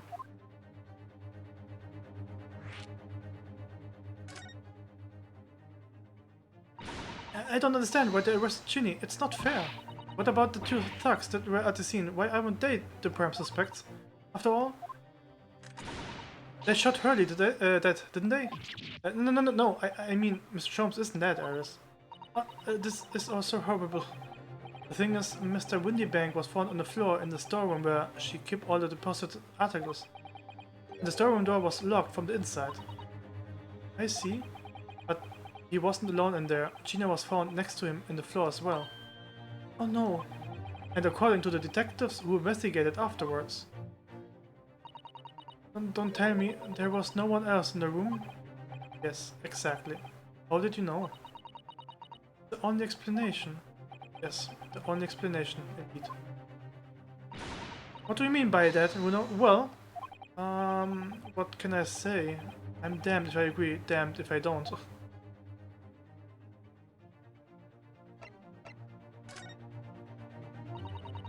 So where's Hurley then? Is he still there investigating the scene? He really ought to have some breakfast. It's not good for him to miss meals. I don't want to worry you to worry, Iris, but I have some news about Mr. Sholmes. He was taken to hospital this morning. What? When we entered Windybanks, a gun was fired and he took a bullet. Hurley? What was shot? No. It's alright. His life isn't in danger. Really? Are you sure? Where is he? Which hospital? Oh, he's at St. Sinners. They are standing to him there. I must see him at once. I'm sorry, Iris, but you can't. Why not? That's not fair. I'm a family member. I should be allowed. No, I mean, nobody can see him at the moment. He's not allowed any visitors. They are preparing to operate, you see. To operate? Oh, poor Hurley. Gerald Holmes. It was the 2 thugs who were in Mr. Windyback's shops. They shot Mr. Holmes when we disturbed them, you see. It was pitch black inside the shop at the time. My mind went totally blank, I'm afraid. I just froze. After them! Go! After that, I went out into the street, but, well, they were long gone. I should have hesitated. I'm so sorry, it's my fault. I let them get away. I think that's a very good thing. Sorry? Well, if you would seen which way they went and chased after them, you might have been shot as well, you know. On top of everything else, I couldn't bear that. Oh, Iris.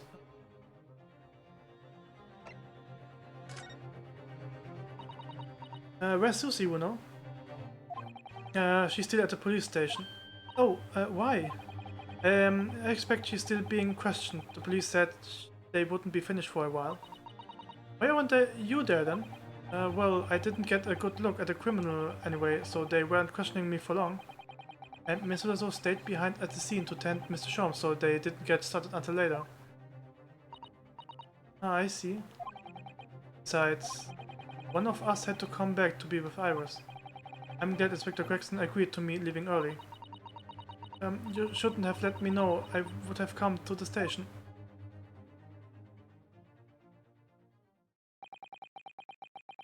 I'm afraid I will need to go out again now, Iris.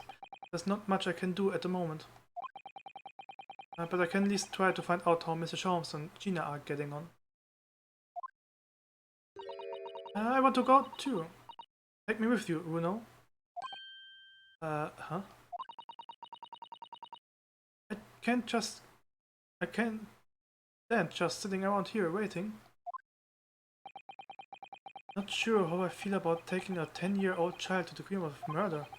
I don't want to leave her all alone here either. Alright then, Iris. Perhaps you can help me? Oh yes, I would love to. Yes, at the prison, Mr. Sholmes is probably in his hospital bed. And don't forget, we have to visit the crime scene. We need to conduct a thorough investigation. Ah, I can see you are ready for action. I imagine Iris would appreciate going to the hospital sooner rather than later.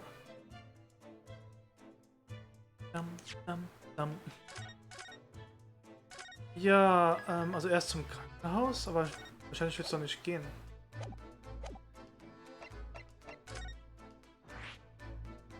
Location. Krankenhaus. Ja, aber ich glaube... Mal gucken, ob das funktioniert. Ich glaube eher nicht.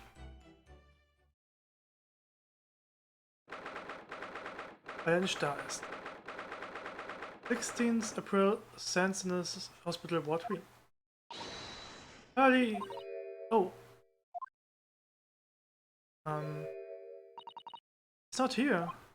No, that's strange. Nurse definitely said he was in the bed by the window, didn't he? Oh, I know what probably happened.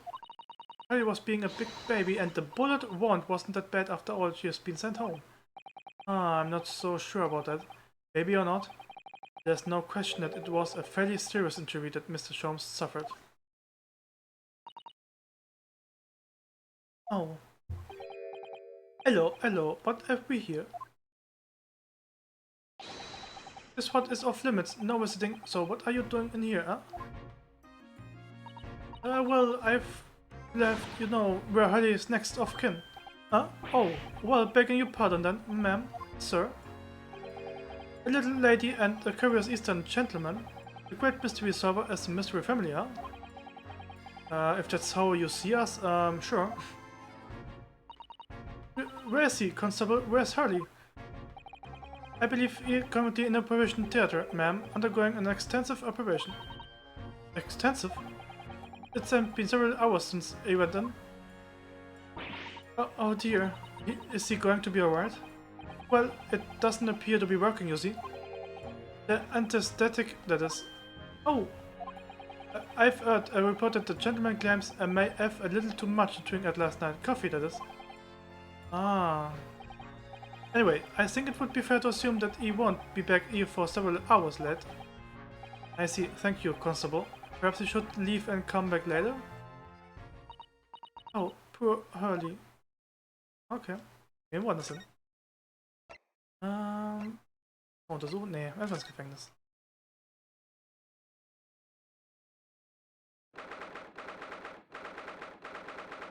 »16th April. Local prison cell 13.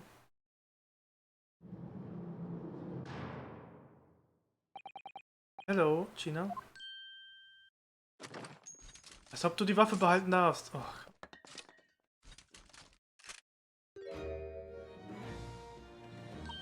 Oh, you still have the grenade launcher, Harley, and I made? I wish she wouldn't point it at me all the time, though. What are you here for? Ginny. I have a feeling it's because of us that you have ended up in trouble. So we were thinking that we might be able to help you. Well, you can't. Sorry. Yeah, get lost. Don't be like that, Ginny. I know you didn't do it. You'd never shot into someone. I just know you wouldn't. You think you know me? Pull the other one. Oh. You ain't got the first idea about the likes of me. I'm a thief. I pinch people's purses when they're walking down the street. That's how I got by. And if I saw me chance, I sneak into a pawn shop any day out the week. Just to see what I could lay me hands on. Get it? That's the kind of person I am. But Ginny, are you being caught tomorrow? Yeah, that's it. Top cover came by before, and said she would be lawyer for me or like that. She said it was my right or something. I told him I get stuffed. I don't need a lawyer. I don't need no one. She couldn't be starting at me anymore, obviously, if she tried. Why are you being like this, Ginny?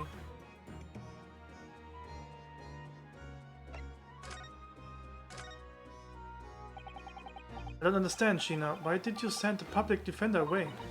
They wanted me to sign some papers, restitution papers or something like that. It's all gonna be ripped away anyway, the whole thing. They pin it on me cause I'm kid. That's what cons up always do. Why do you think that? Cause that's all it's always been for me, growing up in the back slums my whole life. We do what the grown-up tell ya, you'll get your mates dragged off by the coppers, or worse. I've had it happened to me before and all, but been sold out and nearly snaffled on the back of it.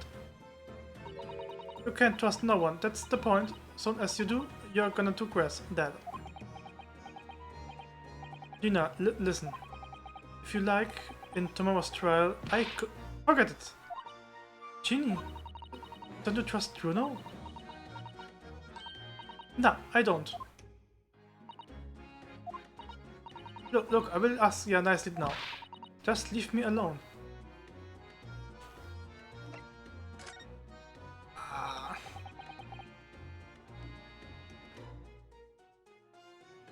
Will you tell us what happened, Sheena? Last night at the pawnbrokers. There's nothing to tell. I figured it would pay me, so I broke into the place and started going through the storeroom. But the old bloke walked into me and you know the rest. But why, Ginny? Why would you do that? And it's obvious the place is full of stuff I could sell for a shilling or two. You want it easy, you know? It's a lot of work and half the time you don't even get nothing. Is that really why you broke into the place? What? Are you sure the true reason wasn't something else? Oh, give it a rest. What would be the point anyway? Nothing, I could say, would make a blind bit of difference. Please tell us, Ginny, we will believe you, whatever it is. Believe me? Don't be daft, you can't believe nothing. Everyone lies all the time. And you know what? When it comes to liars, I'm the biggest of the lot. I've been told some unforgivable lies I have. What do you mean by that? What unforgivable lies?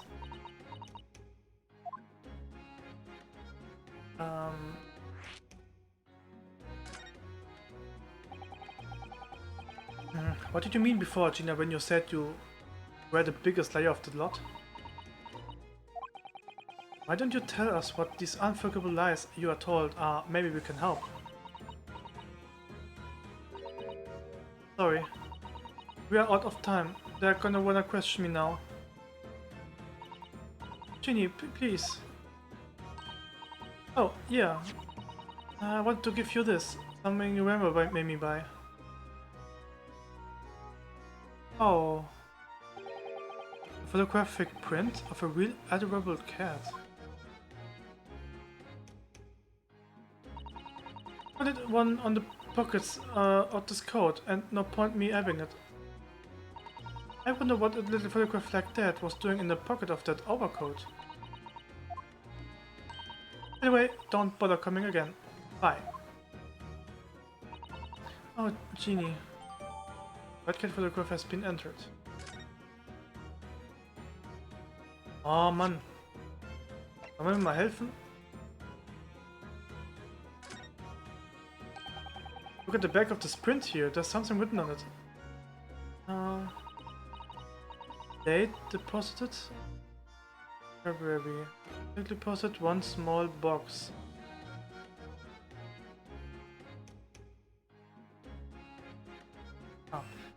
Sunday, February, 9 PM, article deposit one small box. Loan amount paid 10 shillings, redemption deadline 30 April, 9 PM. This photographic print is a redemption ticket. Maybe that could be significant.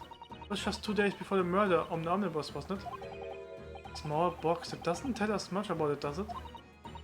Oh no, if Mr. Gilded still had the ticket, then presumably he never redeemed the error. So do you think the box might still be present somewhere in the shop? Ah, yes. If it's something McGilda deposits, we need to investigate. Okay. Nice. Bum, bum, bum. Okay. And done. Yeah.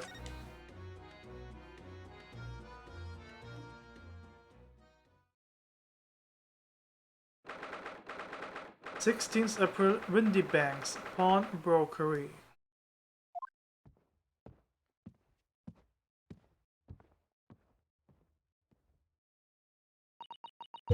This is where it happened then, last night. That's right.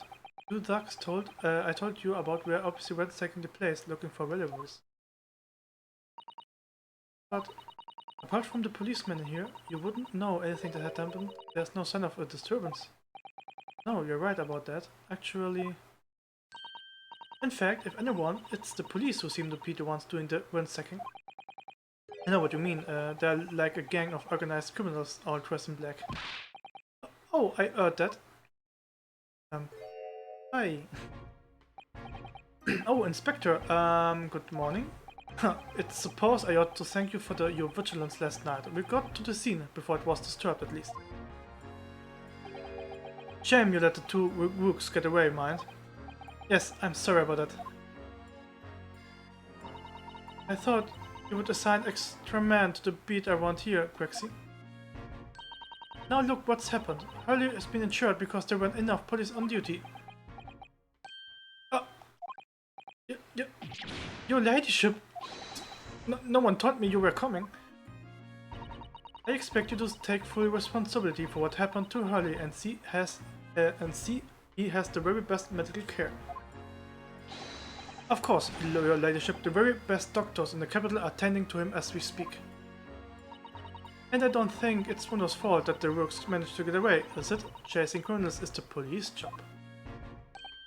Absolutely, your ladyship, as you say, ma'am, as you say. Dick Shan in black is totally blameless. Everyone is agreement about it. Would you believe it? He's like a completely different person if I was talk about a personality change. Oh, where are my manners? Are you thirsty, your ladyship? Perhaps you would like some juice? Some nice refreshing fruit juice? Oh, why? Are you thirsty, Crexy? I have some of my special herbal tea with me, if you would like some. Glug, glug, glug, glug. Ah, lovely. Thank you very much. That really hit the spot, your ladyship. I don't even recognize him like this. Oh man.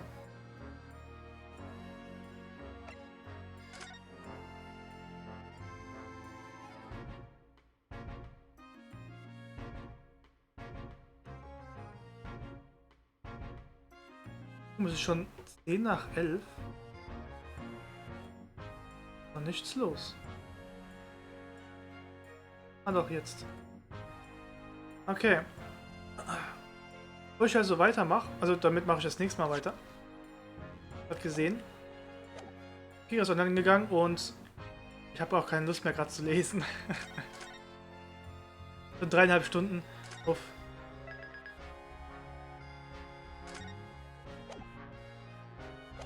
Ich will das nächste Mal weitermachen. Ah. Gut, dann gehe ich mal rüber. Mache jetzt mal aus. Bam, bam. Dann schicke ich euch mal gleich rüber. So, Kira.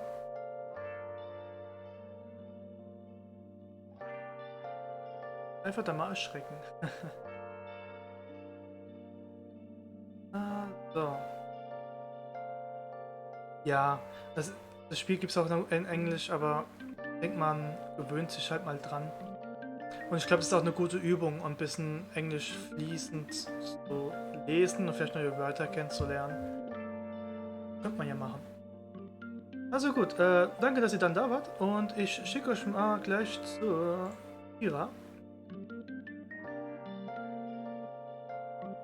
Noch ein paar Sekunden. Und genau, dann will ich auf jeden Fall das nächste Mal spielen. Und man sieht sich das nächste Mal hoffentlich. Bye!